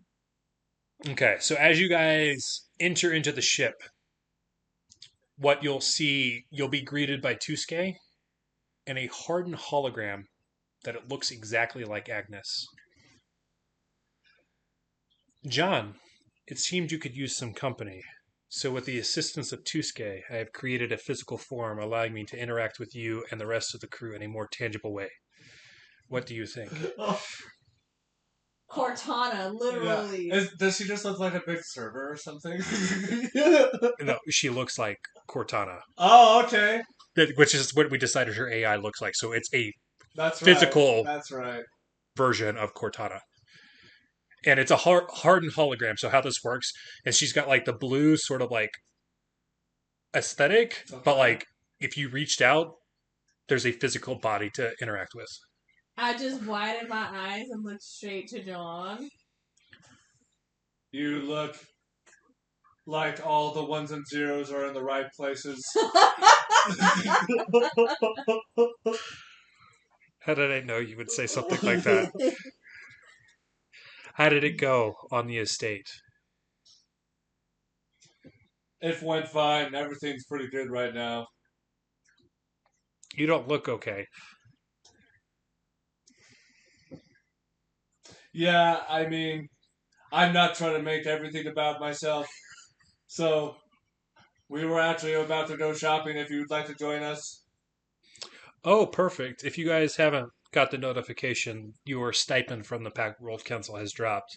Each of you should have 2,000 credits additional in your inventory. Oh, don't worry about that. Is there any information you would like to fill the Pact World Council in? I assume we'll have a new destination following our trip to Santorini. Let the PWC know We that found nothing, unfortunately. we have small leads, but nothing significant. We'll report back later, I guess. I don't know. Does that sound good? Yes. Do you want me to report where we're headed next? Report that we will be spending some extra time here to follow up on some leads. Yeah. As you say. Meta-wise, how this will work for Agnes is technically there is two entities. There's the ship AI and this hardened hologram. Right. If they're within syncing range, they both have the same knowledge and information. Oh. If she but goes until off ship they- and so if she ever accompanies you to do things, until she comes back and syncs with the ship, they will have different sets of knowledge. So if she were to die off ship, any information she gained while off ship will not come back to the AI on the ship. Got it. Okay. That's cool. Okay. Does she report everything? I was just about to. I was literally just wondering that. Like, we're not like driving a government car, are we? She's just a ship AI, so like, Oh, perfect. Okay. Okay. So we will report we're still here as Yeah, we continue to exactly. travel. unless something else changes with her personality, she's only ever done what you guys have asked of her. Okay. Similar to how Gideon has interacted with you guys, he's Okay. only ever done or provided information on what you've asked. Okay. Okay, cool. Wow. As you guys kind of take off towards Santorini, and we'll say Agnes goes, fills in the PWC on the information that you have authorized her to kind of fulfill, because she doesn't even know where you guys are heading next yet.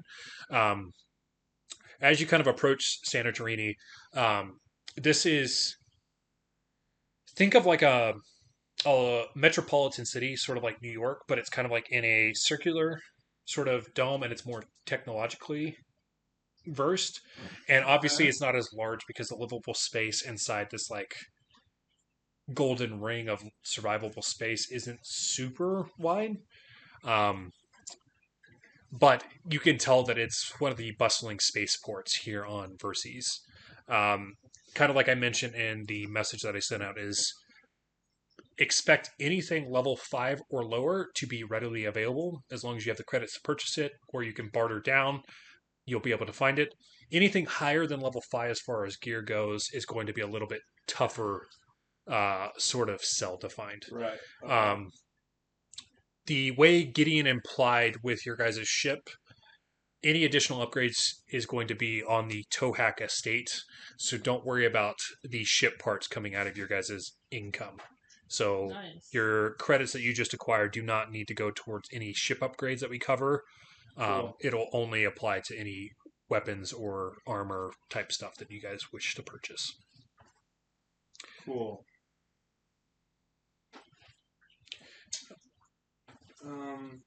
Should I look up all the gear on here? Yeah, so if you go to add inventory, Oh. like in the edit window, you should have a little bit better view of all this Oh, stuff. okay.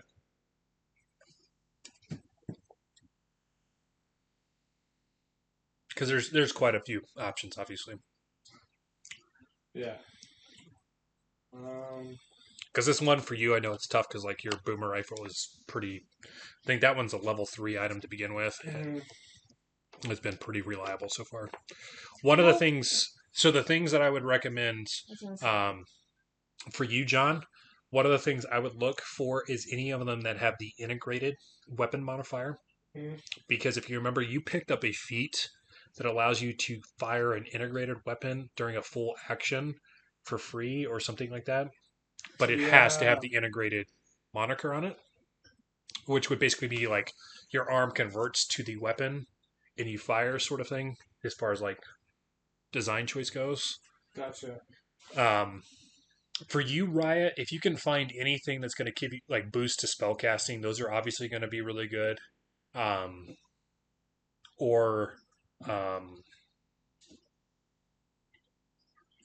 Yeah, I don't know any items specifically without doing digging because there's obviously a myriad of options. Yeah.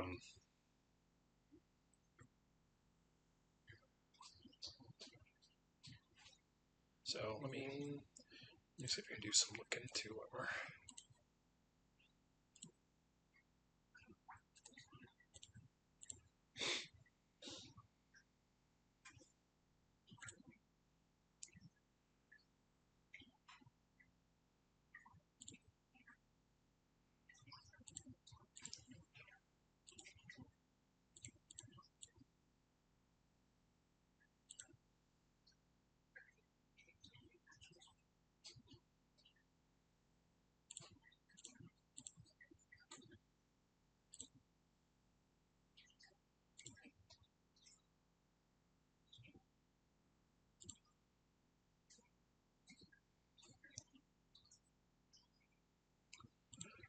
Okay.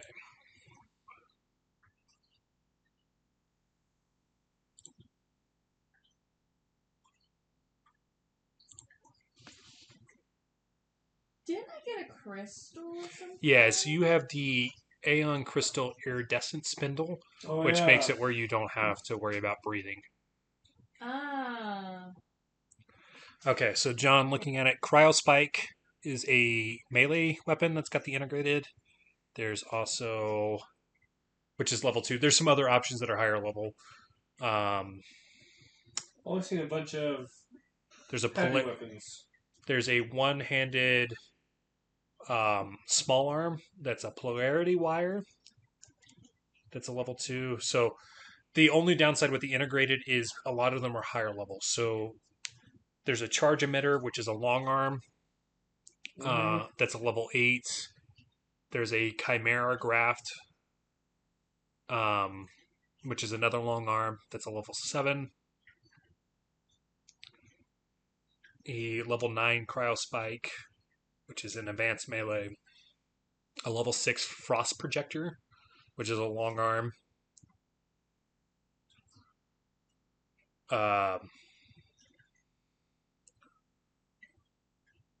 There's a level 6 Ionizer, which is a small arm. A level 7 Polarity Wire. And that's it. That's kind of... There's some that are significantly higher level, but those ones Yeah. might be able to, depending on how your percentile guy goes, you might be able to pick up. The level 2 ones are pretty easy to find. They're just advanced. There's an advanced melee and a small arm. Okay. The small arm might be decent, so it's not high damage. It's a 1d3 electric and piercing, but it has the ejection property, so it inserts like a sort of thing into the individual, and it has the electrocute modifier. Oh, okay. So if you land a critical, it electrocutes the enemy. Ooh. Wow. But you gotta land a critical first. Right. Raia.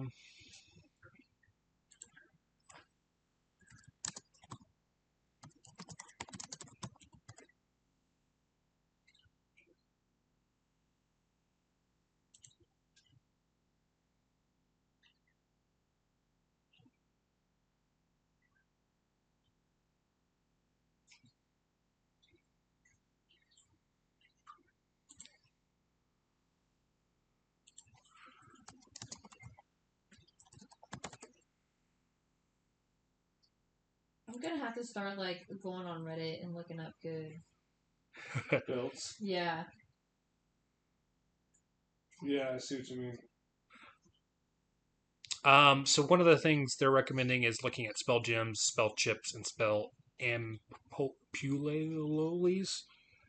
Spell gem.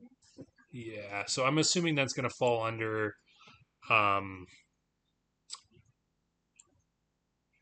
the items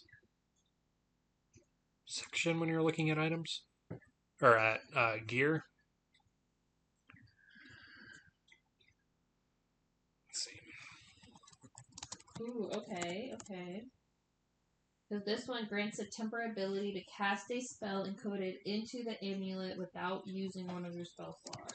Yeah, and that's what's beneficial is it helps save spell slots because you're essentially using those instead.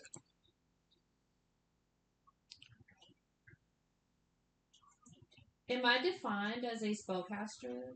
Yes, Right. 100%. So the ampoles, those ones are like a one's consumable item. So essentially, what you do is you imbue a spell into this sort of liquid substance, and then you inject it to allow you to duplicate that spell that's been injected into it. Okay.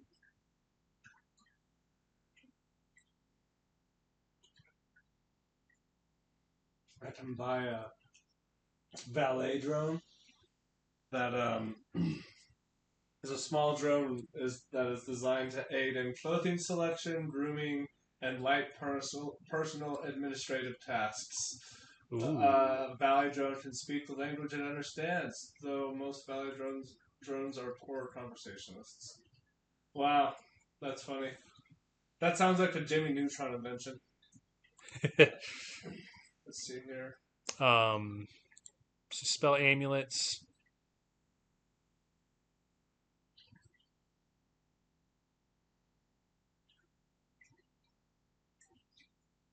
These ones work similar to the ampules, where like you put in a spell into it, except you can use it multiple times.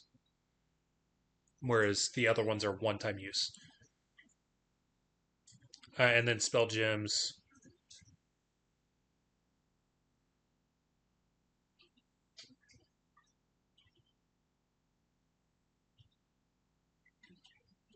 Are the same. I was like, what's the difference? I think price is really the difference there. And it looks like it's only once per day, whereas the amulet might let you cast multiple times per day.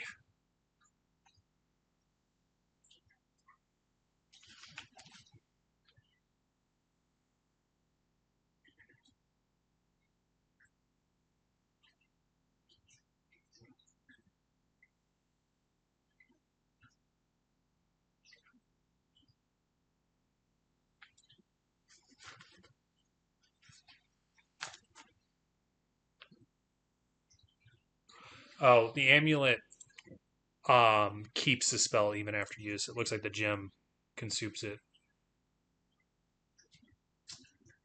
Once you can cast it only once. So the amulet or the gems and the ampoules are basically the same. But the amulet it lasts longer, right? Because you can keep The it. amulet saves whatever spell is in it indefinitely. Okay. So if you have an amulet of invisibility, so it basically casts the invisibility spell, you can cast it once per day, but it is basically you can cast invisibility even if it's not on your spell list. It retains the knowledge of that spell indefinitely. Interesting. What you're looking at on the amulets though is you want to look at it'll say spell amulet first. That means you can put a first level spell in it, but it can't go higher. Oh, okay, okay. So if I get a second, it's only a second level spell. Yeah. Okay. If you ever find these in the wild, it'll be like whenever you're detecting the item, it'll be like, oh, you've acquired a spell amulet of energy ray first level, and Okay. you just know that you have the ability to cast that spell.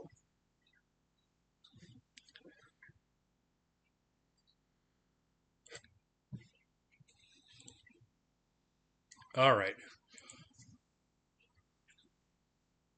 Give you guys a chance to kind of keep perusing. Sorry, yeah. No, it's. I figured this session was going to be more of a kind of like a downtime sort of session where you guys are kind of upgrading because it's been a little bit since we had an upgrade. I think the last time you guys did something like this was on Absalon Station. So Yeah. Mm-hmm. So you've had 2 full planet encounters since then Okay, and leveled up twice. I'm gonna get one of these. Okay. Um, what level is it? I'm gonna get spell amulet second level. Okay. So spell amulet second level is what, a level 5 item? Level 5 item. Okay. Um, you shouldn't have any issue finding it. The um, specifically there's a store on Santorini, and you would have gotten this information from Agnes before you guys kind of departed because she had pulled up where sort of the shops and stuff are, so that you guys kind of are able to maximize your time. Um, it's basically Technomancer Emporium, and it kind of has a myriad of spell casting sort of options of the different flavors there. The one specifically that you're able to find in here is defaulted so that you're able to imbue the spell into it, or you could purchase one that's already got a second level spell in it. So if you'd like to buy one that has a Technomancery second level spell that you don't have, you'd be able to find that. Or you can just purchase one that you imbue with what spell you want it to have. So essentially, it's if you would like an additional What's spell. the price difference? They're the same price. Same price.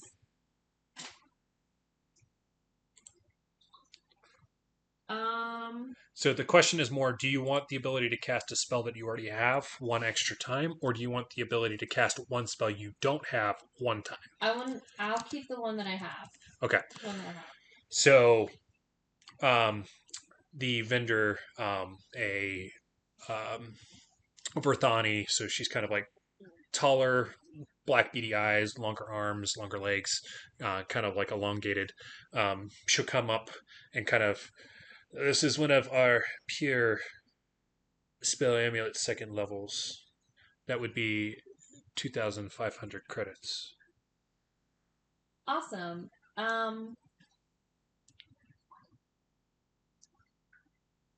Do you have any discounts? She kind of eyes you First up. time buyer. What specifically are you looking for? Well, we just came. We're here on Tohack business Do you know the toe hats? Roll me a diplomacy check at advantage. Wow. Come on, baby girl. Okay, 16.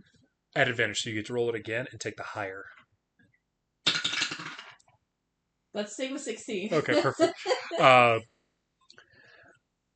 You can see dropping at 500 since the Tohak family has been very good to the Sanatorinians, although it has been a trying time here recently.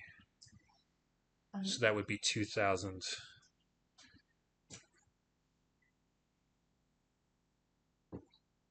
Trying times, considering how wealthy this planet is in comparison to others.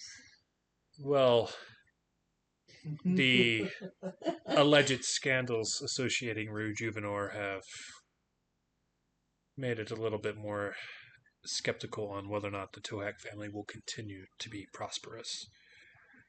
What scandals have you heard? I know there's plenty of rumors. Which ones are true?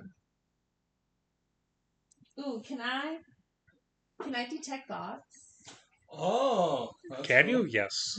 May I detect thoughts? Okay, so if you remember, there's I think 4 or 5 stages of this.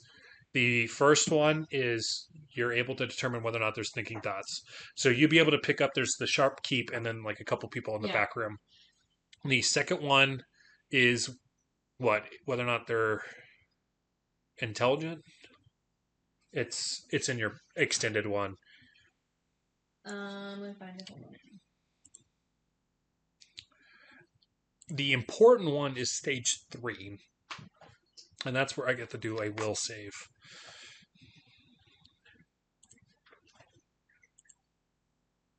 Let's look here.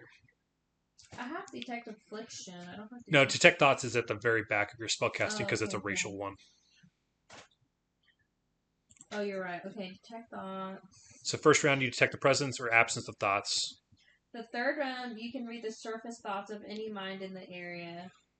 A target who succeeds at will. It's will. So I have a will save to prevent it from save. happening. Your spell modifier is at the top of the racial thing. It'll tell you what to look for. So it says DC is 10 plus your spell level.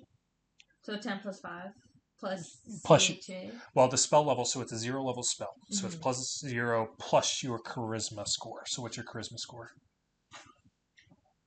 A 12. Which is a plus 1. So 13. So DC. So actually, the upgraded score was 14. So that's a plus 2, right? 14 is plus 2. So the DC is 12. Okay. Because it's 10 plus 0 because it's a 0 level spell plus 2. Okay, so I just got to beat a 2. Or 12.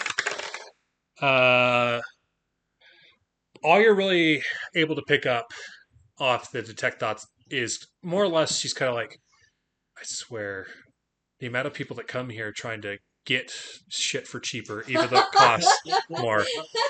I'm trying to be nice because Tohak family has been good, but Rejuvenor has been on the run, and she's not dropping it. I already dropped it 500 credits, and she's still pushing to get more. So that's what you're able to pick up. Hey, I found this on the floor and it's dented. What she actually says, though, is, well, I don't like to dip into speculation, but the current head of the family, Rejuvenor, isn't necessarily on the best of terms with the Pact World Council. I will take it for the 2,000. I appreciate your help. Thank you. And may it serve very beneficial for you. Thank you. Meta-wise, at some points, you will need to sit down and spend a little bit of downtime imbuing whatever spell it is you want it to have into it. Okay. And we can RP that later. And then basically just on your inventory sheet when you add it, mark what spell it is, because that is the only spell it will ever be able to cast. but Okay. it's a once per day free second level spell. That's cool. So I think I already know. I was kind of thinking of this already. I think I want to do the empowered weapon. Okay. So it deals a 1d6 additional damage per level. Perfect. Wow. And that's, if I'm not mistaken, that's spellcasting level. Mm-hmm. So it's anything above second level. So if you cast it at third level, 2d6. 2d6. Right. But it might be caster level, so I'll have to look at the spell to Okay. so that I don't chip you on how That's much okay. damage it should be. But we can RP you and viewing it later. Is there any other items you're looking for, Raya?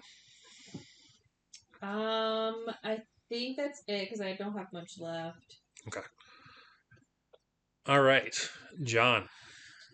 Okay, so I would um basically, I guess first of all, so the as I was looking through, I want to find a rangefinder. It's an accessory. You said rangefinder? Yeah, it's 325 credits, and it's cool because it can determine. What's that fall under? Is it an item or is it a... I thought it was accessory. Okay, no. Yeah, accessory. Weapon accessory? Mm-hmm. Oh. Anyways, it's cool because as a move action, I can activate it or deactivate the rangefinder and aim it at a specific target. It determines the target's range from me, its speed, and tells me if it's moving towards me or away from me. So that's kind of cool.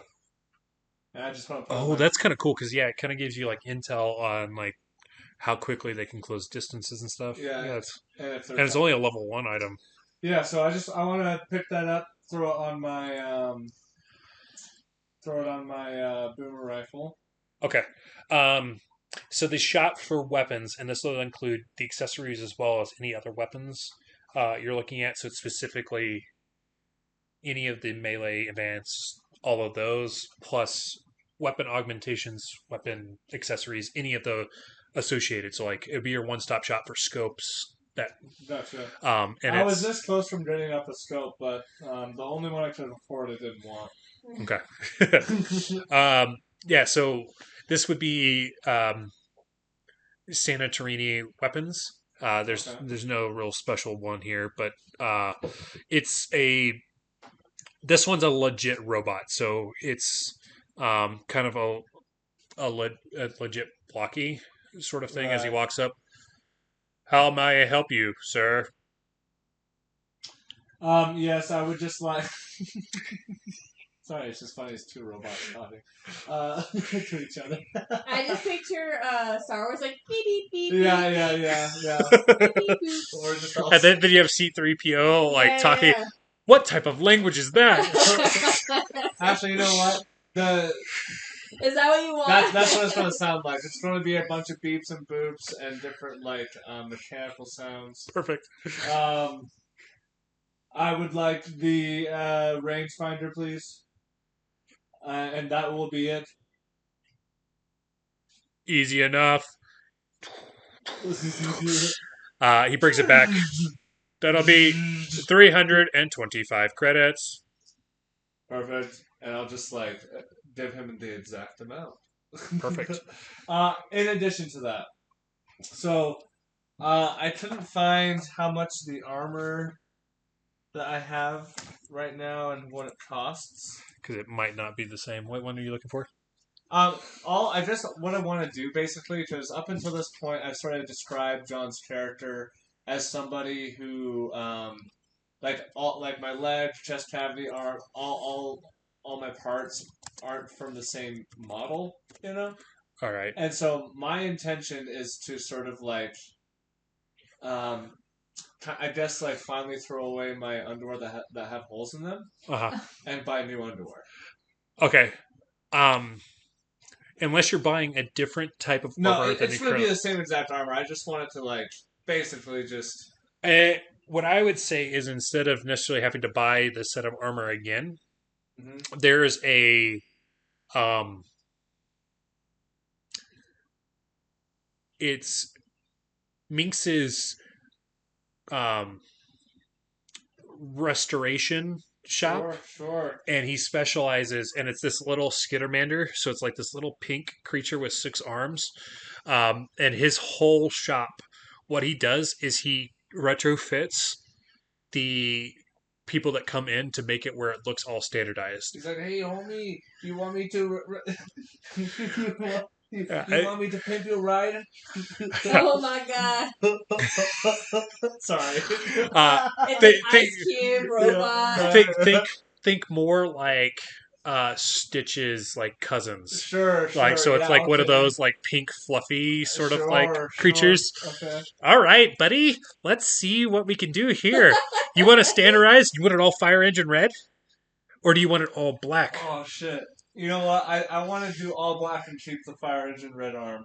Okay. So we're looking at Microcord version 1. Okay. Mm-hmm. This arm is janky as fuck. Where'd you find this? You don't want to know. Perfect.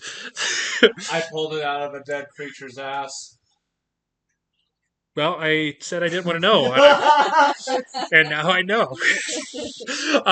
Essentially, how this process sort of works, and it's only going to run you 50 credits because it's more of us like a detail. Think of like a car wash. Essentially, it's like Can I like pay a little bit extra for like a nice buff and like some like like that stuff that will make it so like if it rains, it's not gonna like leave any water stains.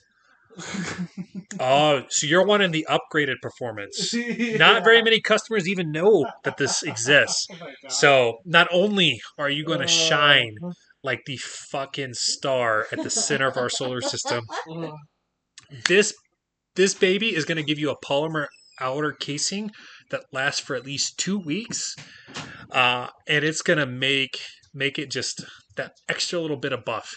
Unfortunately, it's temporary, so I want you to take note that you're going to have it for 2 weeks. But there's a little bit of an upkeep, it sounds like. Agnes is going to love it. So, meta-wise, for paying the extra, if you pay an extra 100 credits. Okay, so 150? Okay. You get a +1 to KAC and EAC for the next 2 weeks.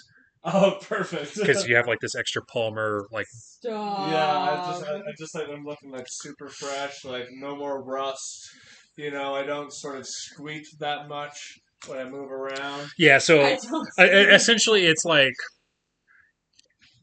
at one point this arm looked like it was a completely different type of metal than the rest of like the armor that you had equipped. And somehow through Minx's sort of like shop here, he has made it where this armor looks to be the same version of Kasasa armor that you have equipped. Cool. And what's really interesting is like the sort of like alloy that he applied on the outside to kind of like give you your shine. Mm-hmm. It has like a little bit of thickness to it. Okay. So it's kind of like this residual sort of like, I would say goo, but it's shinier and like cleaner looking than that. Cool. That like you're getting the impression this is where that like bonus is coming from. Oh, okay. Right. So it's basically like you have an extra layer of armor temporarily. I'll kind of like check myself out in like a mirror or something. And like, but instead of like turning around, I'll just like turn like my whole body around just because like from the waist. I'm a robot. And I'll just sort of like have this sort of like as I'm sort of like feeling myself out and I'm kind of digging it. This is supposed to like be a manifestation of like me trying to be Michael. So I'm spiffing up a little bit. So yeah. Yeah. Is there anything else you're looking for? No. I'm gonna save my monies. Perfect. What we'll say is at this point, you guys had kind of like broken out from the ship to kind of like do your own things, but you had agreed upon to kind of like meet at the shipyards to kind of like talk through what upgrades you wanted to make to the ship. Okay. Oh, if there's anything else. Is it possible for me to like buy a chip that I can put inside me that will like let me play the piano? So Why would you be able to do like Google, where you just like Google how to play the piano, and then suddenly you just know? I don't know. I just Or did it, like, oh robot yeah, stuff. I actually, don't what know. if So- it's like a hard Is it drive like the or Matrix, like you a little know? so I want USB stick? I can't remember what the hell it's called. I A think patch. Yeah. there's legit an item that gives you those types of benefits where you're able to like instantly learn things. So Wow. there's a chip for future purchasing, or now if you so choose, that like if you're not proficient with a thing, it's a cybernetic insert that you insert that allows you to learn, so you become instantly proficient in that. Jesus. Find it, because I'm curious to know where you're going with this. Oh, well, to be honest, that was kind of a last minute spur of the idea. Like, what can I think of that I would want? I would say in the sort of cybernetic insert sort of thing, and this will be sort of non-meta as far as like how it applies, because normally cybernetic inserts cost a space. So like if one it would consume like your brain insert, so you wouldn't be able to put another one in. Right. So I don't want to take that away from you because I like the flavor associated with this. Right. No. I just want to picture you going through like a dumpster bin of clearance chips to see what you find. In fact, there's a cybernetic store, so it's Jimothy's cybernetic inserts and more. So it's kind of like the Bed Bath and Beyond and Beyond sort of thing. And it's got like cybernetics inserts, and it's kind of like on some racks, it's got like the ones that are like in like cases that like you can tell Those are like the high you have to go, value you have to take it up to the register for them to like open it so that you can actually get to it. Right. And then there's bins that are just like you could shovel through them. And John, you're able to find one that's like like there's like 4 VeggieTales movies in the bin. Yeah. Yeah. Or like there's time periods, like Yeah. you can only learn. That's exactly where I was going. from this So, like, time period. there- Nobody cares about it Right. anymore. the one you're able to find, DVD. and it's only going to run you 5 credits. Oh, perfect. But it's Galarian Victorian era piano. Beautiful. Beautiful. So like it's Oh. almost exclusively like Beaux-Arts Okay. music. I want to buy that for sure. I'll buy that. Oh my god. Wow. 5 credits. Okay. But I it, am it, dying. the way to think of it is it's like it's only got like a 2-sided CD, so it's got like 24 tracks. So you Right. know how to play 24 songs on the piano, and that's it. Both arts. Because it's not like learn how to play piano, it's how to play these songs. So it's like you learn tab, It's but a not actually jukebox. guitar. Right. Okay, that's it. I'll go to the shipyard. Okay. I'm going to recharge, and then we'll go Oh my god, I'm dying. That's hilarious. Wow. I love the. You should. I kind of feel bad because Tucker missed out on the last time we had a session like this where you guys kind of just ran around And capsule and did station stuff. doing stuff. Just Yeah. full on crackhead shenanigans. Because that's the one where like I had to on the spot come up with like a university and like Oh yeah. The Greek place or whatever it was. old Galarian. You should have role played it and been like Britney Spears. Wow. It's hilarious. Okay. So for our ship, you guys have leveled up twice. So the options you now have. So you have about 40 build credits that you're able to play with. Okay. So the things that you currently don't have is a drift drive, or I think some of the security options on it. Because you have shields, you've got armor, Well, I guess that's the you other got thing. thrusters. What do you want to focus our money on? Like, do you want to beef it up, or do you want to focus on more? So remember with this one, money isn't necessarily a problem. So the Tohack estate is taking care of the ship. So there's no financial So the 40. build points is associated with like each module that you install into the ship costs a certain amount of build points. Okay. So like if you add a drift drive, it's going to take build points. If you change out a weapon and put on a new one, it Okay. consumes build points. And that's the things you have to kind of keep in mind with those. Okay. In my idea, in my head rather, how I see like a ship, like good defense, I suppose, but like you know, like if you don't get hit, it doesn't matter how good your defense is. Mhm. So I like doubling down on the idea of like firepower and move, like what's the word, maneuverability. You know what I mean? Yeah, really the only glaring thing that you guys don't have at all is the ability to do drift travel, which decreases travel time considerably. So to put it in perspective, like your next location, it's 2d4 days to get there. If you had drift travel, it's 2d4 hours Oh shoot! Oh, shit. because so you it's like- basically Huh. you basically wormhole to like, it. Like lightning speed. yeah. How much? How many build points does that take? So your interstellar drive, it kind of varies on it. Um, Can't see it. the I don't the even have cheapest nails. one is the Signal Basic, which is going to cost you 75 PCU and 6 build points. So it's not super But expensive. the Okay. PCU is also what we got. Yeah, so right now you're capped out at PCU. Yeah, we don't even have. So like room that's really for the only downside. So you guys currently have maxed out your PCU. So the interstellar drive is very important, but you'd have to probably pull off something that you currently have established. Gotcha. I forgot we called it the OMAG. The other options you have are like your crew quarters. So right now you guys settled for common, which costs you 0. But to get the best type of crew quarters is only cost you 5 build points, which would be everybody has like their own private room, including like your bathroom, shower, and everything on the ship. The way to kind of think of it is, so since the OMAG is a bioorganic or biomechanical ship, it physically grows as it levels up. Cool. Oh. Okay. So like the crystalline structure kind of like expands out, Cool. and Dude, you that's kind of so like cool. you like program the crystal with like what you want it to morph into as it grows. Wow.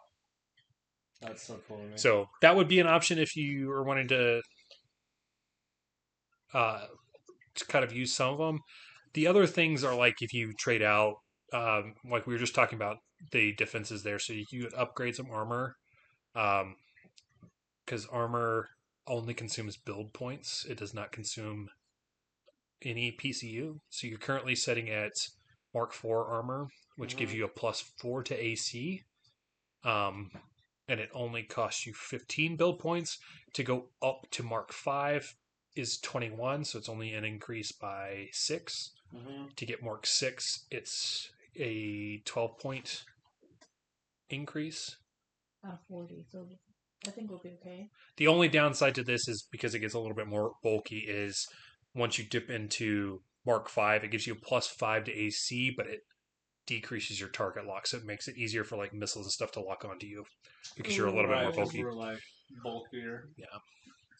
So I don't want that because Yeah. vulnerability. Yeah. So what's the lowest that we can go to before that affects us? What you currently have, which is Mark IV. Okay. So if you go any higher, you're going to start taking some target lock penalties. You want to leave it at 4? What's the AC increase? From 4 to 5? It's a +1, so you go from +4 to +5, and you take a -1 to target lock. Now remember, target lock is only specific weapons, so it's like missile-based weapons that have to like can constantly track your ship. Yeah, but if we're gonna go fight army robots or any of that, they're probably gonna be a little bit more advanced, technologically speaking. Right. I mean, I don't mind getting a little bit beefier armor. Like, it's only a -1 penalty. Yeah. Right. So the -1 only applies. You can go as high as Mark 8, which is a +8 with the -1. That's going to consume 45 build points. Now, since you're already at 15, you'd still be within your bounds. But that would be probably one of the only things you'd be able to do right now if you did that. So you really have between 5 and 8 to kind of work with without taking an additional target lock penalty. Once you go past 8, you also start taking penalties to your turn. which means you Right. have to go more Mhm. spaces before you can turn. And I think that's one of the things we struggled with last time we were. Yeah, so you Yeah. guys are average maneuverability, so you have to go 2 spaces before you Yeah. can turn. If you go Mark 9, not only do you take a -2 to your target lock, you also have a +1 on that turn distance as well. So 3 spaces. 3 spaces before you can turn. Jesus. But that's kind of assuming you have really beefy weapons that you're not worried about it.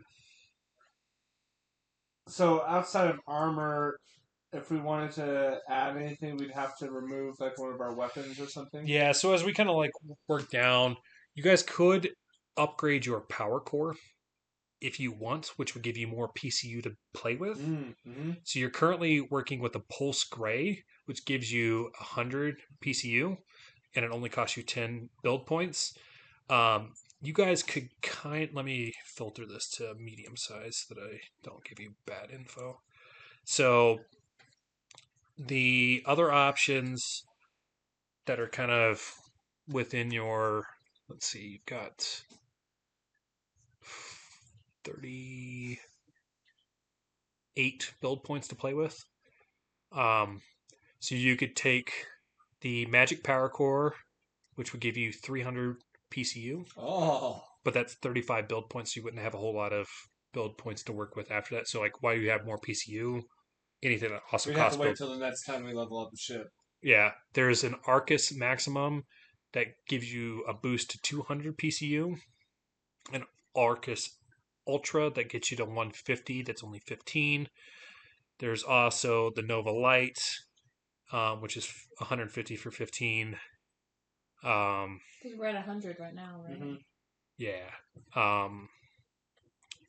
Yeah, so it seems to be pretty consistent with like for how much PC you're getting is going to cost about the same. So there's a couple different options. It's basically just like what flavor it looks like, essentially. So, so there's a 130 option for 13, 150 for 15, a 200 for 20, a 300 for 35, and I think that's it for inside your guys' range currently.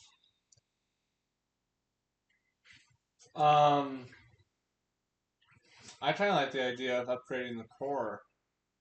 I think that's a smart decision because then it gives you more PCU to work with. So, like, if you do want to get the interstellar drive, that does become an option then, because you have. I say we shoot for those two things: upgrading our core and interstellar, because I think that would pretty much almost max out what we have right now. Mm-hmm. How much was the drift stuff? It just cost like a handful of. It only cost the basic one. Gives you. It only cost 75 PCU and 6 build points.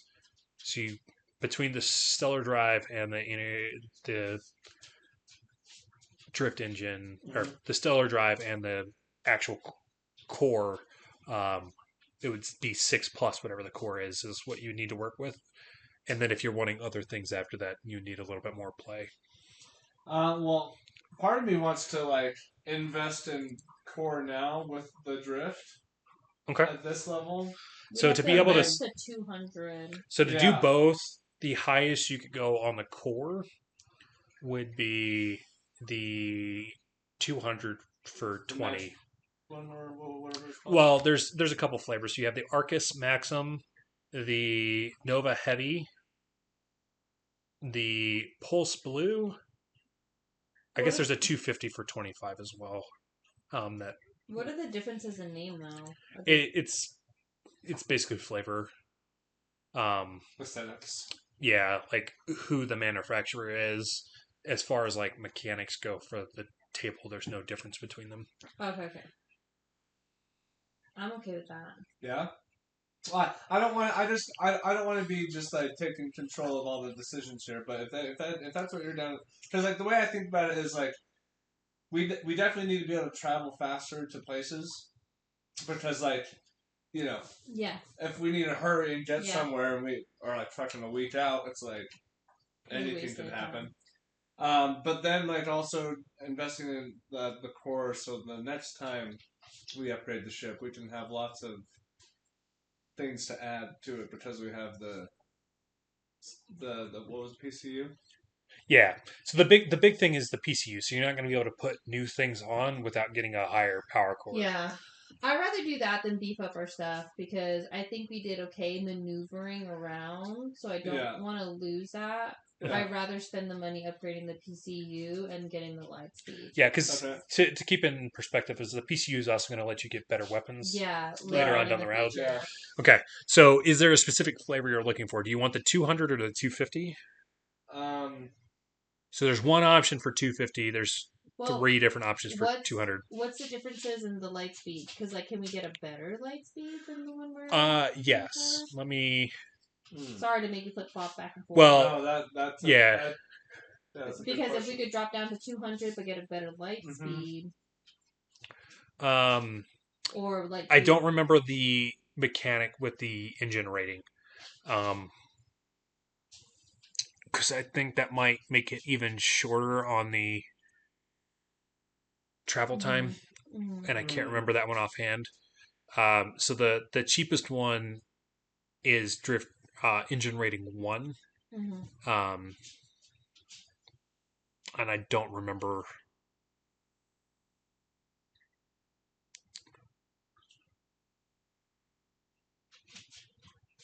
The better engine rating, the faster you can reach distant destinations.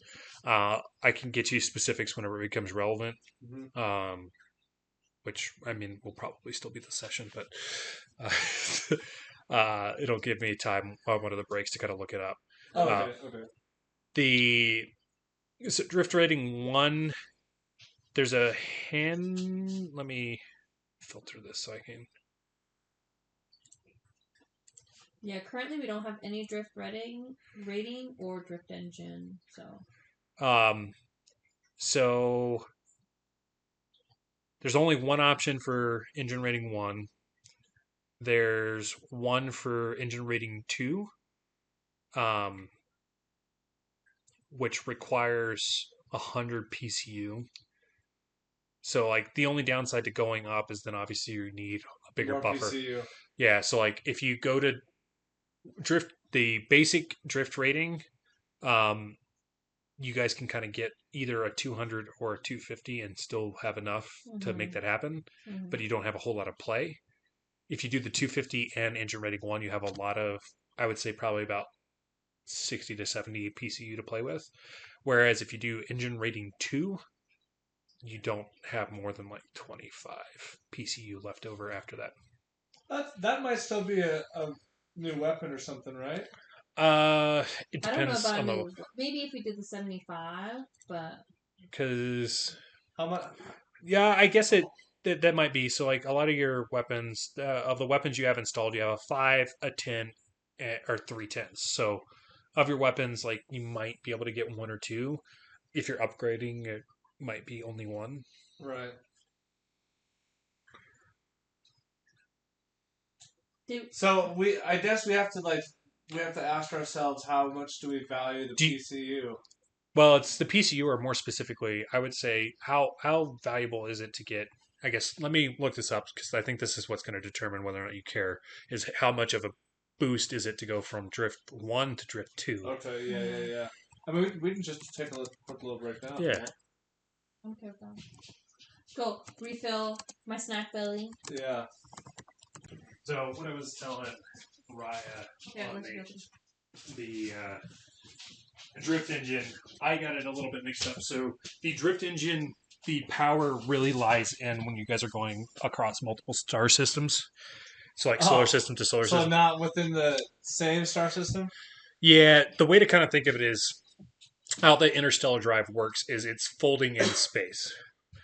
So when you take a piece of paper and you fold it multiple times, or you have a very small piece of paper, when you fold it, the distance decreased isn't as much. So the larger the distance, the bigger the benefit is.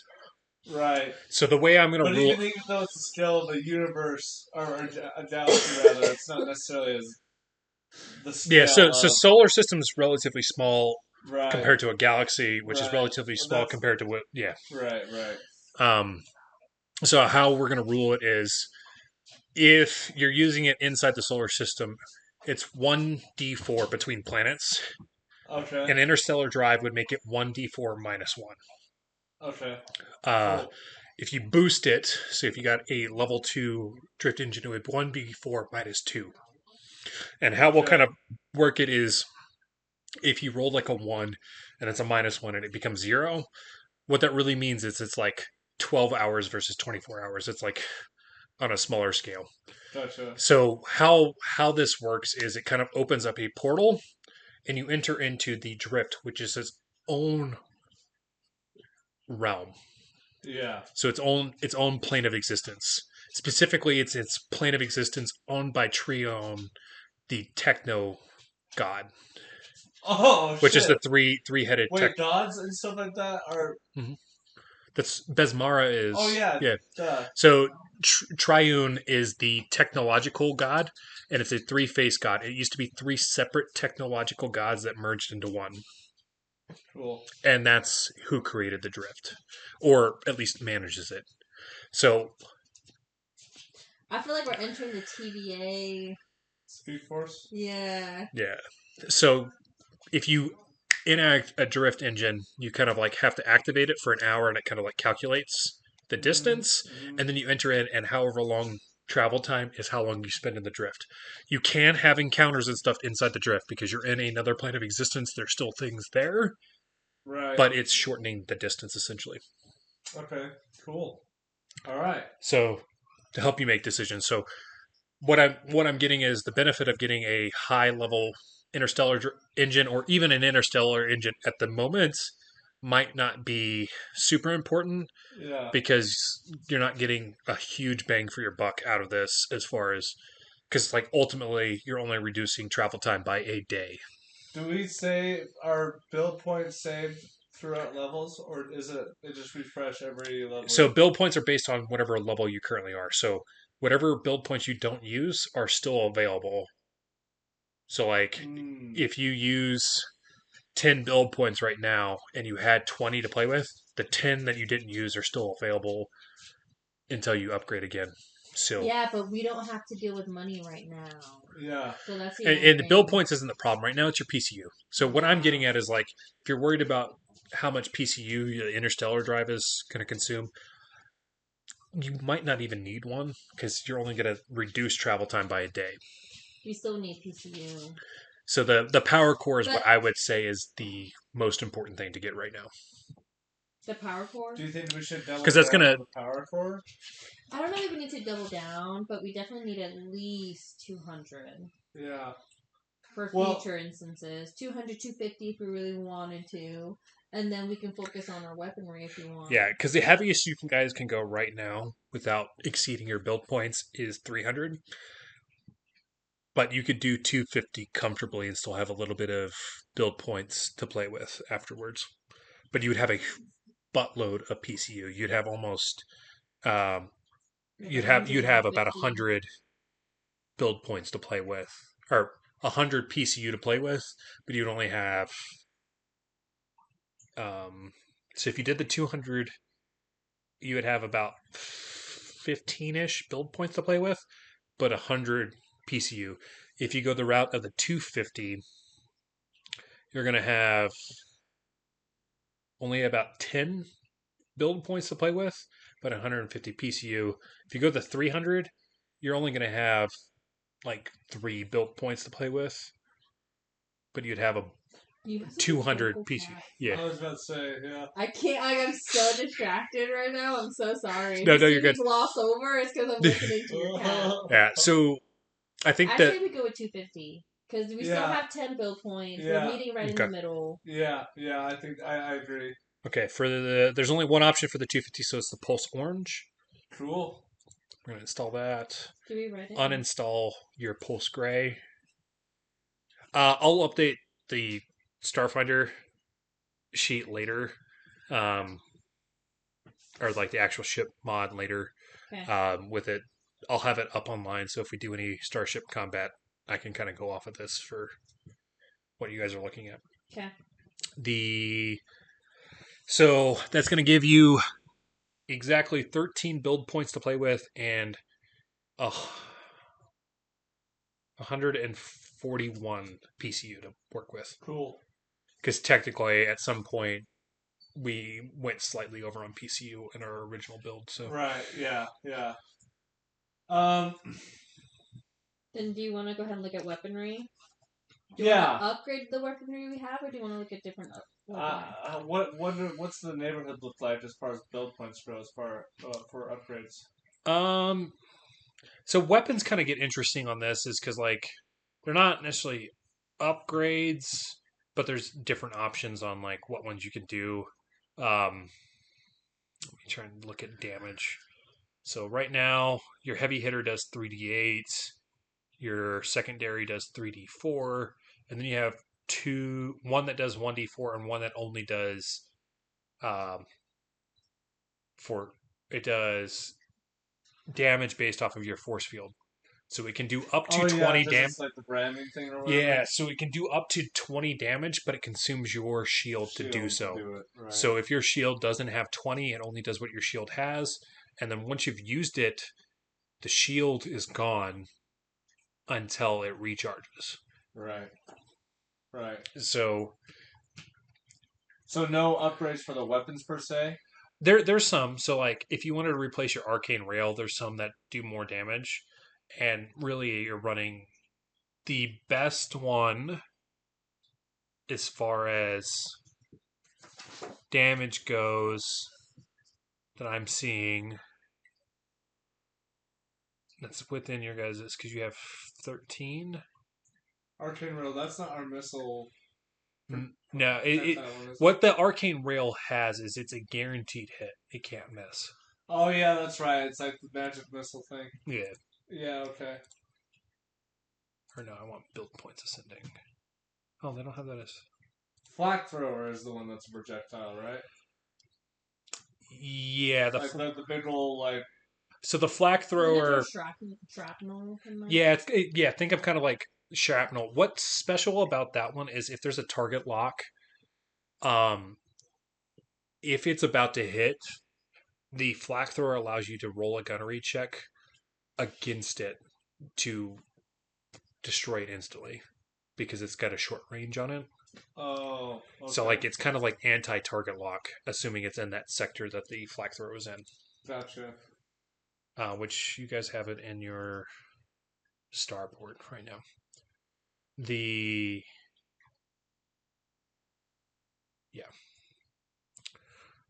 So cost and build points.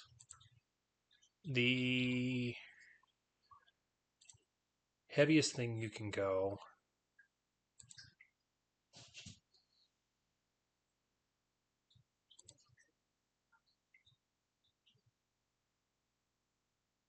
actually I have quite a wide range here. Shocking. So the ones at 13, which would max out that, you have a light explosion injector, which does 3d10, heavy flak spores, which do 46.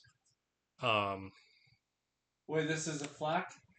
Yeah, so the first one was a light explosion injector. It's a 3d10 for damage. It has limited fire, like your guys' missile launcher. You only have 5 of them without recharging them.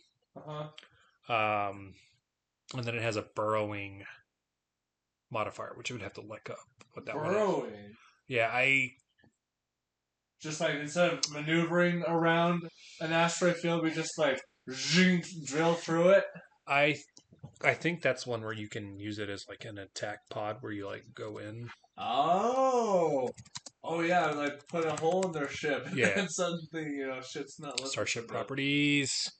Burrowing. A weapon with this special power fires a heavily focused beam of energy that can slice through the shields with ease. Burrowing weapons are always short range and cannot fire at targets outside the first range increment.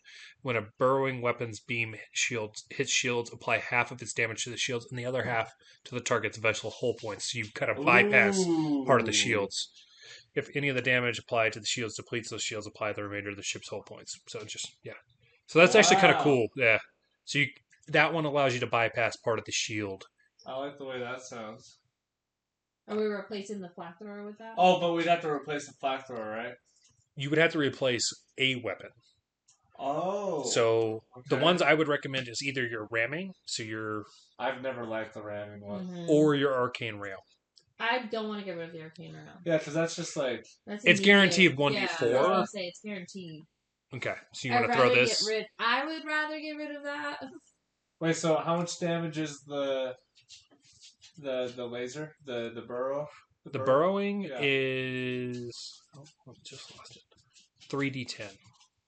Oh. The only shit. downside to it is it's limited fire and it's short range, which means it can only go its first increment. What's the increment?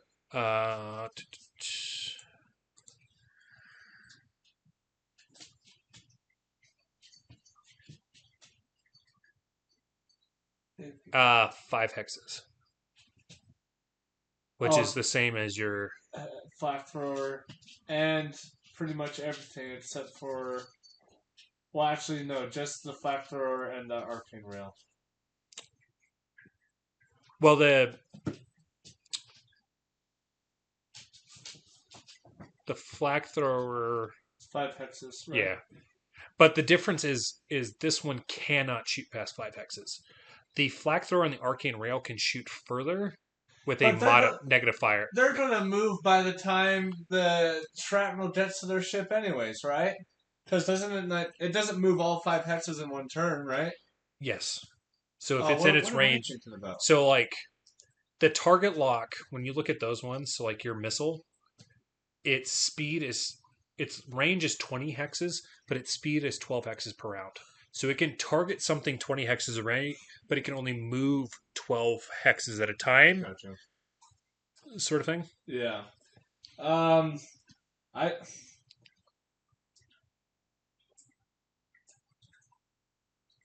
I'd say we just get rid of the flak thrower and put Or the flak thrower? Or the No. ramming? I thought you want to get rid of the ramming. the ram. Oh yeah, sorry. God damn it! The fuck. I just had. I was like, the thrower flak on thrower has been like one of your like Yeah. good damage dealers. Yeah. No. Yeah, the ramming. That shit. That get out of here. Okay, ramming's It's a gone. little too. What's the word?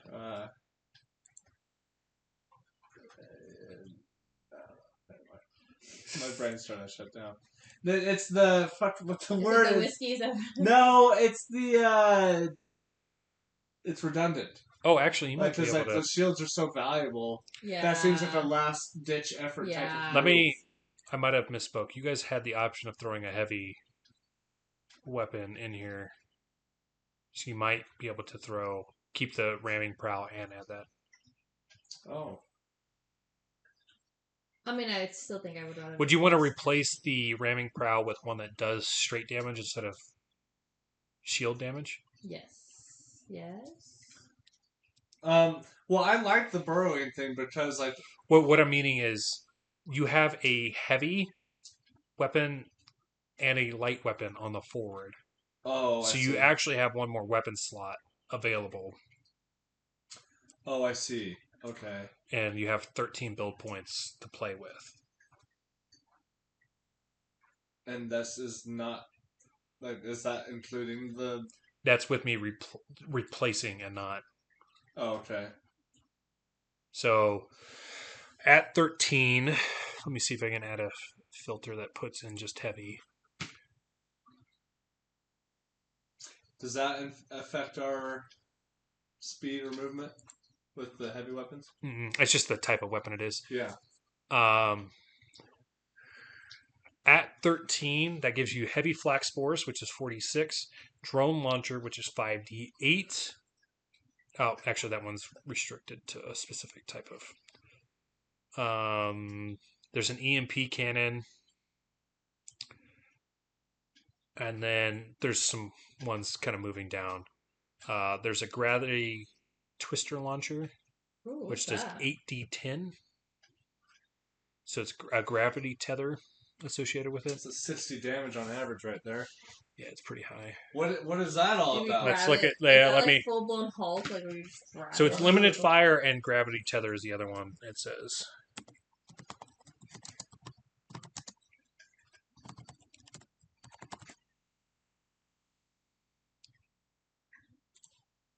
So gravity tether, weapons with this property leave a trail of gravitons. A starship that successfully hits a target with a gravity tether weapon increases its speed by 2 on the following round, but only so long as each hex that the attacking ship enters decreases its distance to the target stuck with a gravity tether weapon. So What? so it's basically like the weapon leaves a trail of gravitons, making it easier to get closer to them. Oh shit! Okay. So if That's you did cool. throw this on your forward, it meant that you target in front of you, and then it makes it easier to get closer to them. little like Mario mushroom. So not only does it do a buttload of damage, you kind of like get the finishing blow at it after, because its range is 20 hexes because it's a tracking weapon, and it moves 16 hexes per round. Wow. So like you got a lot of range there. So like something could be really on the outskirt of your range, and like you Right. tether onto it, and then it allows you to close the distance. Activate the gravity well. Wow. What is the build points for that? It's only 11 build points, so Wow. Interesting. it's within both PCU and build points to throw that on. Okay. The other sort of heavy hitters, you've got counter missile bank, which gives you the option to destroy tracking weapons as they get into range. That's an 8d6 on that one. That'd be a really good one too. That's a good one. I like that For one too. defense mechanism. Yeah. Use. The slow burn heavy missile launcher, it's 8d8. Okay. Imposing ram prowl, which is 44. The heavy spore torpedo, 5d8. Heavy solar cannon, 3d8. Solar cannon sounds cool. Sustained.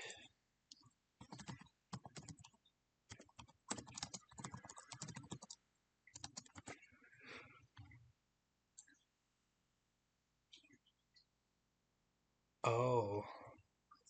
So that one has a sustained ability. So if you keep using it each round and hitting, it does an additional die of damage for each consecutive hit. Which one?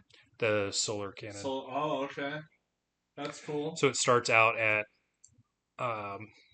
3d8, but if you hit and then you use it again, it does 48. If you use it again, 5d8, and it kind of stacks. Yeah. Wow. But that's assuming you hit each turn. Right, that's assuming. Right. Heavy laser cannon, that's 64. That one has that solar one. Yeah. Especially if it builds. So far, I mean, I don't know how. I like the graviton The one graviton or one. the solar cannon. I also like the shooting. Interlock one. Oh yeah, the the anti. What was it called? Counter missile bank. Yeah. That one sounded useful. Also, I would assume the solar cannon is less. Yeah. So when I was talking about them, they're each is less cost as far as.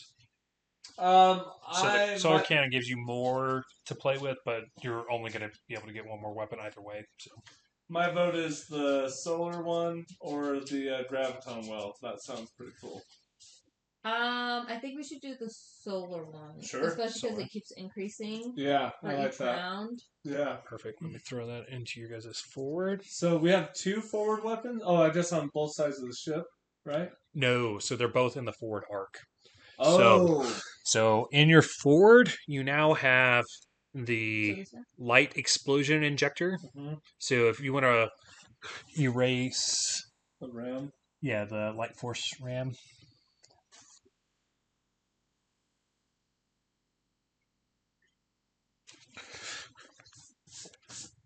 And I think the second row was just the modifiers on it. Oh, of course. So now you guys have the light explosion injector.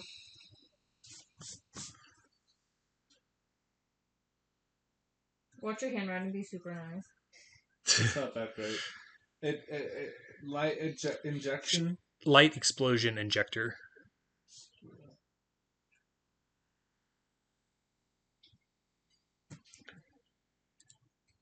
You feel the pressure now? I like the quiet yes. Yes. Light explosion detonator? Injector. Injector.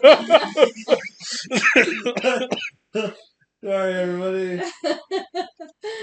Oh my god. Okay. And then the heavy solar cannon. Heavy. And after this session, I'll go through and because if you look on your starship combat sort of stuff in your books, I have the current stat stuff for what the OMAG was prior to this session. Oh, okay. So it had like what limited fire meant, what. Oh, okay. So like you could look at it and be like, oh, okay, this is what it means when I'm using this weapon because I can't remember all this shit. Because there's a lot, There's obviously. a lot. There is. Yeah.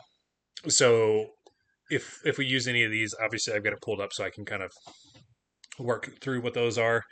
The other things to kind of look at that have changed, we're now tier 5 for the ship. I don't think there's any change to speed. Your AC should be 18, target lock 19. Wow. So 18 and 19? Yes. Your critical threshold is 20.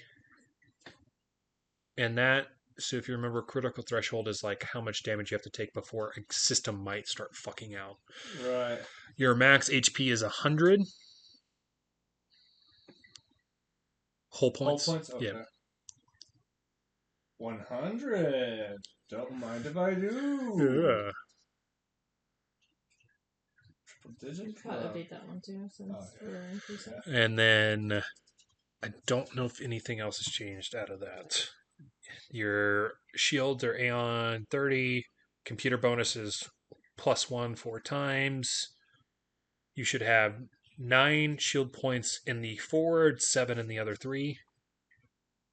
Yes. And I think that's it that I can kind of glance out. I'll be updating this one if we do any Starship combat so that is the most accurate. Oh, I want to use our new guns. Okay. So kind of following this build, you guys have roughly 3 days on Verses doing anything else you would like to. So you've done your shopping, you kind of had the conversation with Gideon, but you're going to have some time whether retrofitting the ship with the new weapons that you've added. So basically pulling off the ramming prow that's on there, applying the new weapon arrays that you've added, and then obviously installing the new PCU or the power core. So essentially we're kind of pulling out the blue sort of core engine that we had and replacing it with the orange. So engineering deck is now going to have like sort of an orange glow associated with it. Which kind of is a really cool aesthetic as far as like the crystalline structure in there because it kind of like gleams off of it. And now it's got this orange sort of reflecting light throughout the engine room versus sort of the kind of gray blue that was there before.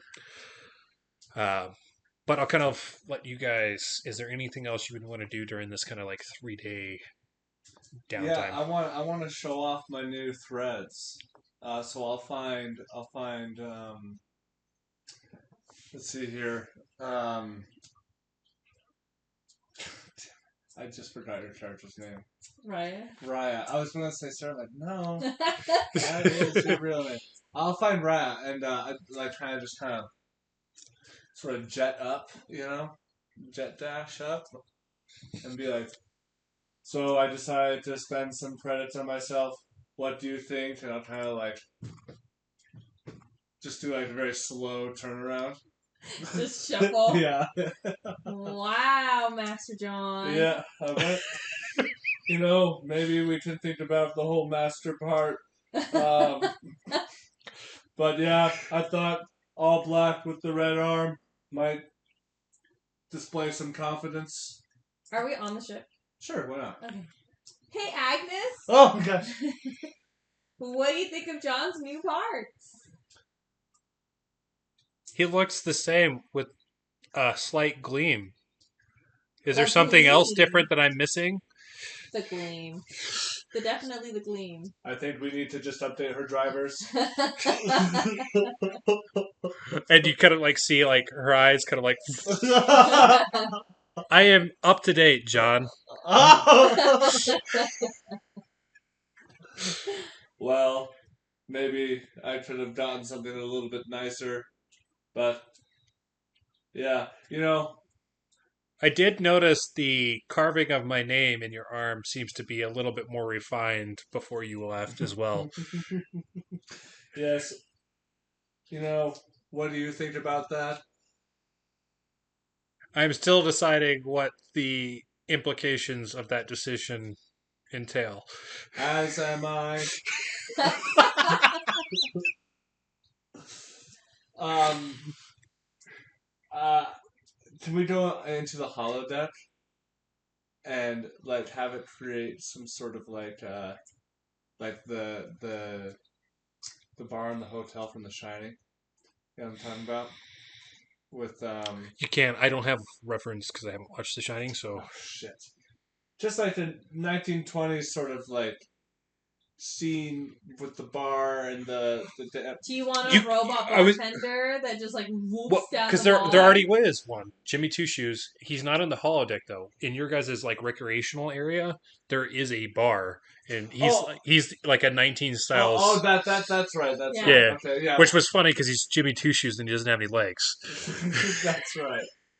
I'll just like kind of make some drinks real quick. So I have stumbled upon a question I need to find within myself the answer, because I don't know how much longer this group can handle me being such a very I need to figure out what I want to do with myself. Anyways, have you ever heard the story of the sailor who sails his ship across the whole world, but along his journey, he has to replace some parts, and replace some parts, and replace some parts, replace the mast, replace the railing, and I guess what I'm saying is by the end of his journey, every single part of the ship was replaced. And it makes me ask the question, is the ship still the ship, or is it a different ship? Isn't it about who drives the ship, John? And I was just like face palm. I don't know. I don't know. Is it about who drives the ship, or is it the ship itself? It's who drives the ship. Because that's who navigates the heart of the ship. But the ship isn't even the same anymore. I am not the same anymore. It doesn't change who you are. Look at Agnes. Agnes changed her entire being, but she's still Agnes. But I don't even remember Michael anymore. Am I still Michael? Do you need to remember Michael? Maybe you're not meant to know who Michael was. Maybe this is who you are now.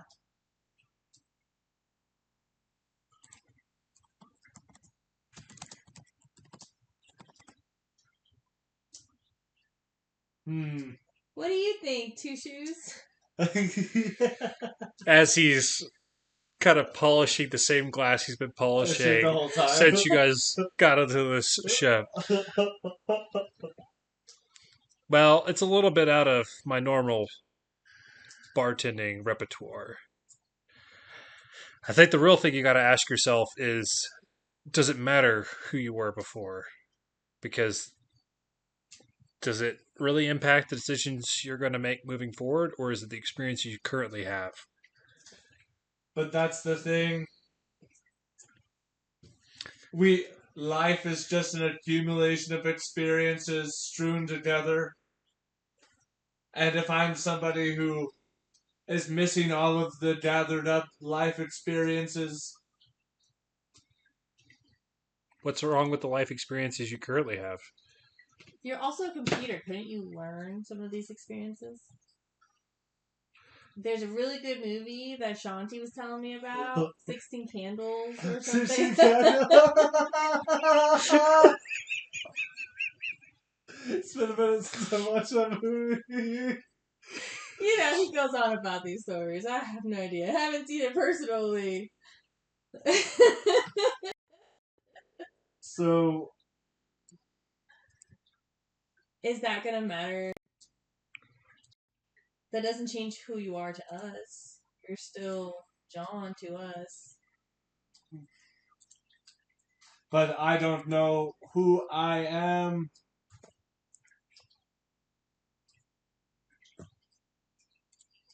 Sorry. I've been thinking a lot about this, and I think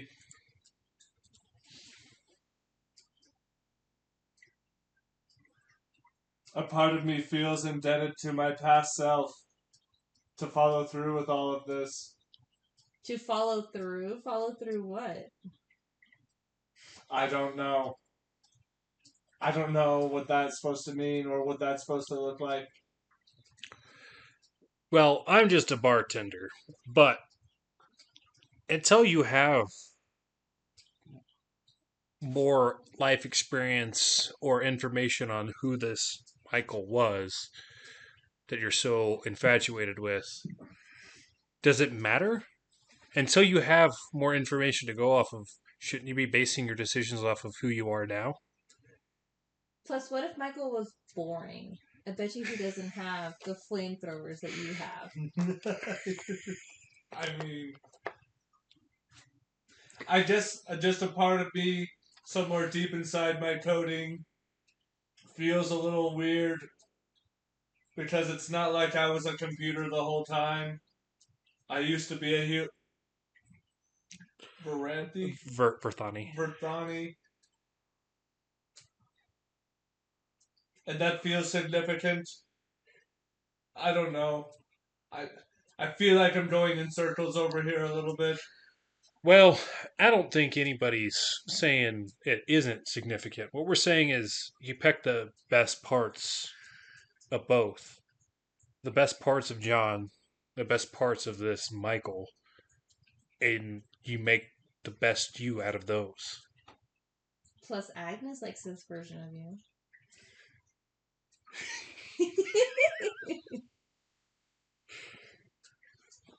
It's not about the size of your USB stick. It's about how you plug it in. Sorry. That was stupid. That was a stupid joke. I needed this. Thank you. I would not be able to go through any of this if it weren't out for your support, so thank you. I think you've given me a lot of things to think about. And maybe I am better the way that I am now. I don't know. Rome wasn't built in a day, right? Or something.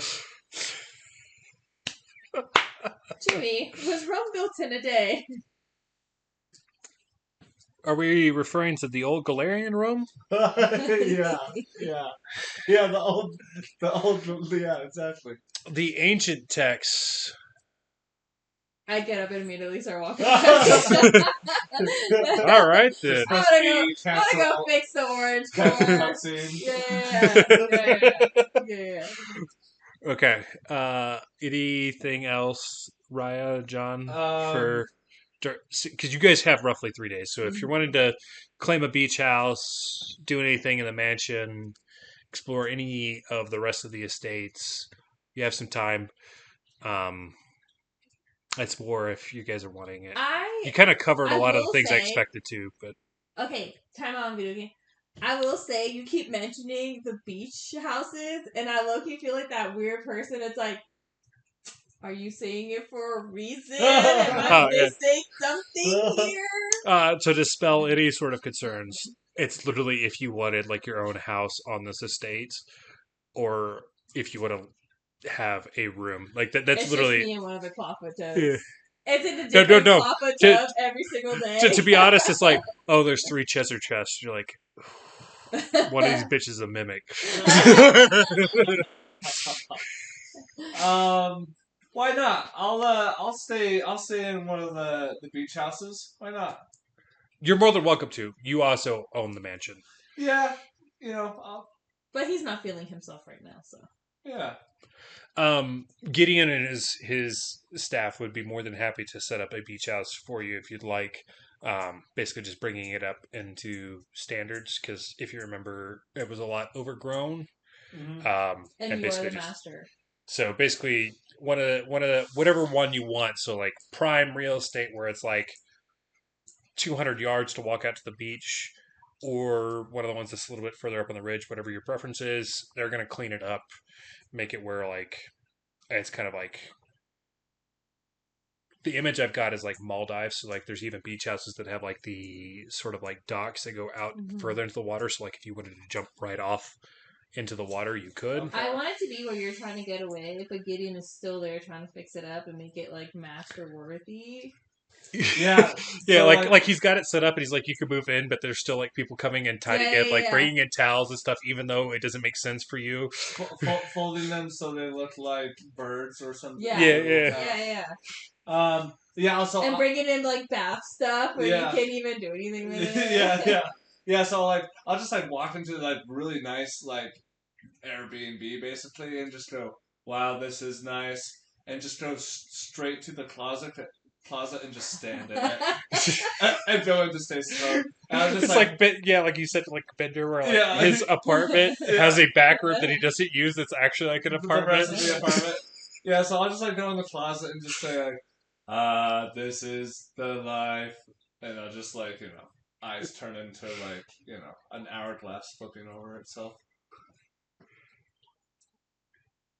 Anything for you, Ryan? I'm just gonna stay in the mansion in my clawfoot tub. Sure.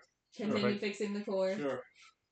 All right. As you guys' sort of time in here on Verses comes to a close, the only thing that's been kind of awkward about this whole thing is the nature of the Tidal planet is it is always fucking midday here. So like no matter how tired you feel, it's always sunny outside, and the weather kind of is consistent. It's kind of like your 60, 70 degree weather with like a slight breeze. So like in that regard, it's like the perfect vacation. Right. It's just the awkwardness of like you never know what time of day it is unless you're like using like your kind of like built-in like time keeping device. Right. Because otherwise you wouldn't know. Other than that, it's pretty uneventful, aside from many things that you chose to do. As you guys kind of come back to the ship, at this point in time, Sparks is privy to the fact that you're going to Castrovel. This is kind of your like last sort of option of like, are you filling in anybody else, Agnes, PwC, of where you're going, or any additional information? Because obviously you're going to start making the trek, and while you can communicate in travel, we'll kind of cover that basis here too. I think that we're probably going to tell Agnes where we're going, but I mean, she's going to be privy to it eventually either way. Yeah. But I think that we should do like hey, we're super random. Let's just go and not tell anyone. Yeah. Right? We're not going to like pre-plan tell Agnes. We're just going to show up on the ship and be like, hey, we're going to go. A part of me wants to fill in Gideon. That we're going to go to Castrovel, but if you I don't trust him. I'm going to tell you, I don't trust him, but I know you're kind of like, oh, he's told us everything.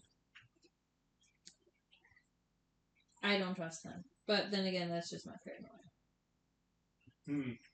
No, that's okay. We won't say anything. We'll just tell him we'll be back. Mm-hmm. But he kind of already knows that we're going. Well, the extent of what he currently knows is that you guys you successfully made it through Rejuvenor's trial. Mm-hmm. So John has accepted the Baronship, and whatever information Rejuvenor left for John, the party is aware of. He, as the butler that he is, doesn't necessarily need it to do his duties. So, like, he's not going to necessarily pry into it. He wasn't privy to where Rejuvenor went, and unless you guys explicitly tell him, he doesn't know either. Because that's one of the things Shanti and John asked immediately was, "Do you know where Rejuvenor is?" And he said no. He knew that he prepped for something and then left, and that was the extent of it. Maybe just leave him out. The less I he wouldn't knows, the tell better. anyone. Yeah. Yeah. Okay, perfect. So Sparks is going to do her navigation. I'm going to roll for her. This might be the first roll of the night. Is That's, it? That actually matters. Jesus, Well- she rolled terrible. Oh, wait, no. We made rolls earlier. That's right. There. Yeah, a couple. So she didn't do the greatest time with plotting this one, so it just means she doesn't get advantage on your guys' mapping roll. So instead of a day, so it's 2d4, and then since you guys don't have advantage, it's going to be the longest. So it's going to be 6 days for you guys. Damn. Yeah, it was a 4 on the first one on that too. So Yikes. so it's going to take you guys about 6 days from here to get to Castrovel. Kind of what we'll say is, like, as Sparks was kind of plotting it out, there's a couple comments, and like the movement of the Astro Belt required her to kind of like make more sort of movements than normal instead of a straight trajectory, and just kind of where Castrovel currently is in the orbit of the sun versus where Verces is actually like one of the furthest distance away, instead of it being like you guys are like lined up. Gotcha. Okay. Wow. So now you guys have a little bit of time on the trip here. So you got about 6 days of any on-ship things that you would like to do. That includes like research of anything with Castrovel beforehand, any RP you want between other characters on the ship, any of that type of stuff. I know we've done a lot of interpersonal RP beforehand, but if there's any specific things that fit with the ship, we can cover that now too. I want to do a little bit of research. Okay, give me a. What did we decide it was? I think for you, I think it's just a straight wisdom because there's not a history in this one. That or life science. I'll go with life science. Perfect. Yeah, I got plus 7. And this is going to be a rolling scale on this one. It's not bad. That's a 19 for life science. Beautiful. You're going to get quite a bit of information here. So I'm going to kind of go least to most, and then... Oh, sorry. I didn't specify what I was wanting to research. Oh. Sorry. Take what you give him. I was going to say, you were researching Castrovel, or you're researching something different? Something different. Okay. Okay. So I actually want to look into what some of some sort of cosmic guru type of guy.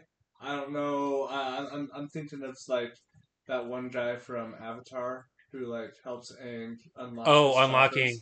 Chakras. Okay. So some kind of John is through the self-reflection and the conversations he's had about himself is thinking that maybe he needs some kind self-help. Some kind of self-help spiritual for robots. spiritual self-help. I'm digging this. So as you're kind of researching, there's kind of like a couple different schools of thought to this approach, right? Okay. Because there's 3 primary types of spellcasting in Starfinder. Okay. There's the Technomancer approach, the Mystic approach, and then the Witch Warper approach. So the Technomancer is going to be based in technology and blending the two. Mm-hmm. One of the leading experts on the sort of basis of that and how it can be applied to unlocking your true potential is Miss Quick, the Technomancer. Okay. Okay. Okay. I'm gonna respell this later, but And he's like, so he's the technomancer base of like unlocking your true potential and who you are through Is this like technomancery. what's that guy's name that like the Mormons are really into? John Smith. Is it John Smith? He was like the one that created Mormonism and all this oh, stuff. Is this like this equivalent?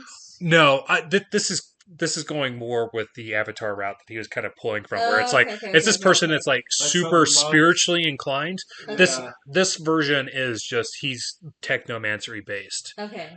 So like he views the ability to pull on technology and mysticism at the same time is the key to like unlocking the real you. There's a mystic version of this, which is like straight, like the spiritual side of it. And this is Genora. okay. Sure. And she, once again, is kind of like pulling on that, like the purity of magic from old Galarian is the key to unlocking who you are. And then the Witch Warper, we haven't really encountered anything with Witch Warper so far in your guys' escapades. Witch Warping is like pulling from alternate realities. So it's kind of like understanding that every decision you make creates a split, and that you can pull on these different things to imbue certain types of magic. Oh, okay. That's So this particular one views on like understanding that there are alternate versions of you, and that the real you is an amalgamation of all of the potentials of those different ones. Wow. And this is going to be because of like this whole sort of like multi sort of faceted. They have chosen Triunte as their sort of basis because they like the concept of the multi-headed god. Okay. Interesting. That was what was the Witch Warper? Triunte. I know the Genora? No. No, sorry, what? The magical. The mystic. The what is the third one considered? What category? They're the one. So Witch Warping, the magic. Witch Warping. That's yeah, right. Witch Warper. That one's the magic is based on pulling on magic potential from alternate realities. Wow. It's a really cool class whenever you start reading in it, but like they're big blocks of information. But cool. Yeah. So I just I'll keep that locked into the data banks. Maybe we can run into one of these guys in the future. And it'll also give you information on where they reside. So the Technomancer primarily resides on Avalon because it's the techno planet.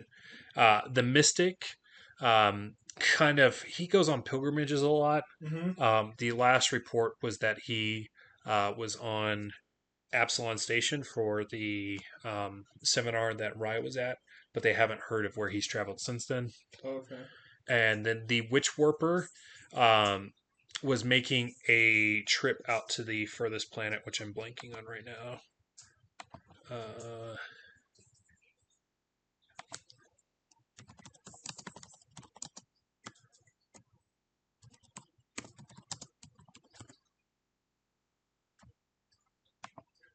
You're lining up all these things, and I'm so curious where it's going. So he was making a trip out to Octurne, which is like the undone planet, to kind of look at, because he was trying to pull into the what this world would have looked like in an alternate reality. Sure. Okay. Cool.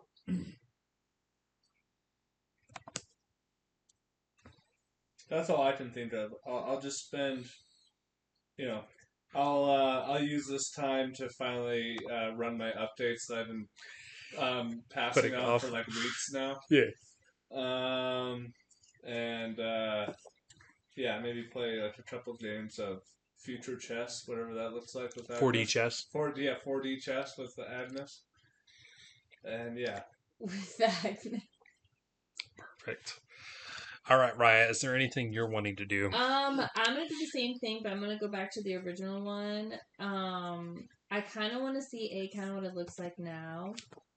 I've been away for a while from this. Oh, Castrovel, you want to Yeah. do some research on it? Yeah, I want to do some research on like where it's at now, politically where it's at too, Okay. to see what kind of pull we can have, and also I want to see if there's any mentions of like Rejuvenor or anything that would point to his Perfect. arrival or possibly being there. So on this one, the role, you can give me a historian one since that's your profession. The role is going to give you kind of a lot in here depending on how you roll. So I'll touch base on the political and stuff. I'm also going to give you the basis. Basically, it's you rehacking what information since you've been away from the planet. So like environments, races, that type of stuff as well, depending on how the roll goes. Okay. Oh, son of a biscuit. Well, 16? that's still not bad. Yeah, that's not bad. So you won't get the highest end of some of the stuff, but kind of going up the line. So you'll get confirmation, like rehacking, that Castrovel is the same sort of like standard size as Galarian, so it's standard planet size, standard gravity. The atmosphere is normal. Their day is 1-to-1 with Galarian. The only difference is its gear is 1/2 that of Galarian, so it travels around the sun significantly faster. It's a warm, verdant world with intense storms, powerful tides, and sprawling jungles and swamplands, in which a tremendous variety of life forms roam freely.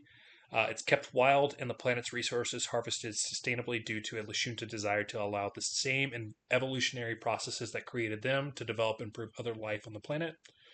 The common things you're going to see or common races you're going to see on Castrovel are Lashuntas, elves, Formians, which are the the ant-like insectoids, Shirans, which are redheads. They're kind of like the I would say beetle, but they're a little bit more lithe than beetles, so they're a little smaller than that. The Bolidias, which are kind of like roly-polies. Oh, dude, cool. Bolkarusu, which they kind of are a little bit more insectoid as far as like monstrous looking. And then Thray, which are like bees as far as races go. The common fauna on the planet are bug-eyed mountain eels, poisonous beaked skyfishers, and highly adaptive Khazarics, which are like, they look like these, they look sort of like mountain lions, but they're plants. But they are plants that have learned to adapt. So they're kind of like this adaptive gene. So in their environment kind of shapes everything. Interesting. As far as like the political structure, it's actually, as far as you can see, everything has consistently been stable. Sort of like John got when he was looking at it back on Verses, is nothing on the infosphere is indicating anything wrong with Castrovel. If anything, it looks like a thriving, like, epitome of like stability. Peripatus has been, the chancellor there, has been very consistent with his democracy. The planet is thriving as far as all things are concerned. This leads you to believe that Rejuvenor's comments about the Pact World Council's keeping things under wraps about anything with the swarm seem to be true, assuming that his pins on the map are accurate. Because if his pins are accurate, obviously there's an outbreak of swarm on Castrovel. But as of right now, there's nothing on the infosphere indicating that's true. And until you see it yourself, you're not going to be able to tell if that basis is actually valid. Yeah, who knows who's scrubbing these search results? Yeah, I mean, it's true. You guys would be kind of privy to like sometimes whenever it's late breaking of something that like was happening finally being sent out over the infosphere. So you know that like for better or for worse, that the infosphere is sort of moderated. Gotcha. But as far as politically, Castrovel is aligned with the Pact World Council. There has been zero indication that Castrovel has had any sort of complaints with the Pact World Council. Everything seems to be hunky dory, for a lack of a better term. Has there been a recent influx on certain races or anything coming to Castrovel? That's a good question. Coming to Castrovel, no. There has been a little bit uptick in people leaving the planet. When interviewed, there has been just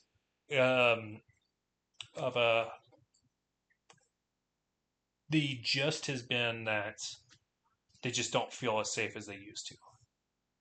And so looking for a greater stable patch. Things are, the swarm is still enough for them to be like peace. Well, there's nothing about the swarm. They're not indicating anything. PwC might be hiding. Right. They're just saying that they don't feel safe. Right. It's not a large enough percentage to like indicate anything massive, but enough that as you're doing your research, you get an unsettling feeling. Okay.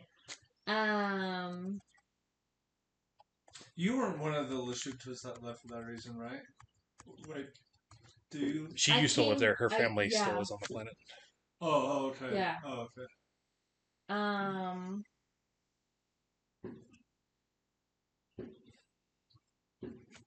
think that's it. I have like a really stupid meta question to ask. As far as Castrovel is concerned, like the period that would eventually bring the dinosaurs around, like something like 250, 300 million years ago, there was like giant insects, and the reason why that was able to happen is because like Earth had such like a oxygen-rich environment. So I was just wondering, like, since this is like some sort of insectoid world, like, is it more oxygenated there? Is it more? No, it's the same as like Galarian, so like your Earth equivalent. So it's the same level as Earth. Okay. The difference here is there wasn't a cataclysmic event that kind of like shifted the whole planet, and two, for whatever reason, these species on the planet kind of let each species sort of evolve to its own thing. So there wasn't like over hunting or anything like that. So it's allowed multiple species to become sentient and. Oh, okay. So that's why you have such a diversity of what races live. Okay. And also the fact that the planet's probably so like jungly. Right? Yeah. So like it's a little bit of a hodgepodge. There's a couple different environments, but it is a little bit more humid. It's a little bit more. There's larger jungles. The downside is there are some larger storms that come through with that, right. And there's less technology on the planet, right? Yeah, so they keep most of their technology. So you think about like here, you're not really going to see any smog anywhere on this planet because all of their technology has been put off-world onto the moon. So the technology you're going to encounter on here is biomechanical. So it's going to be a living technological hybrid as far as what you're going to see here. So would seeing Johns there be normal? Androids? Mm-hmm. No, not like it's in the Pact world, so like people travel, but like the common species on here are not anything android related. So when you say biomechanical, what do you mean?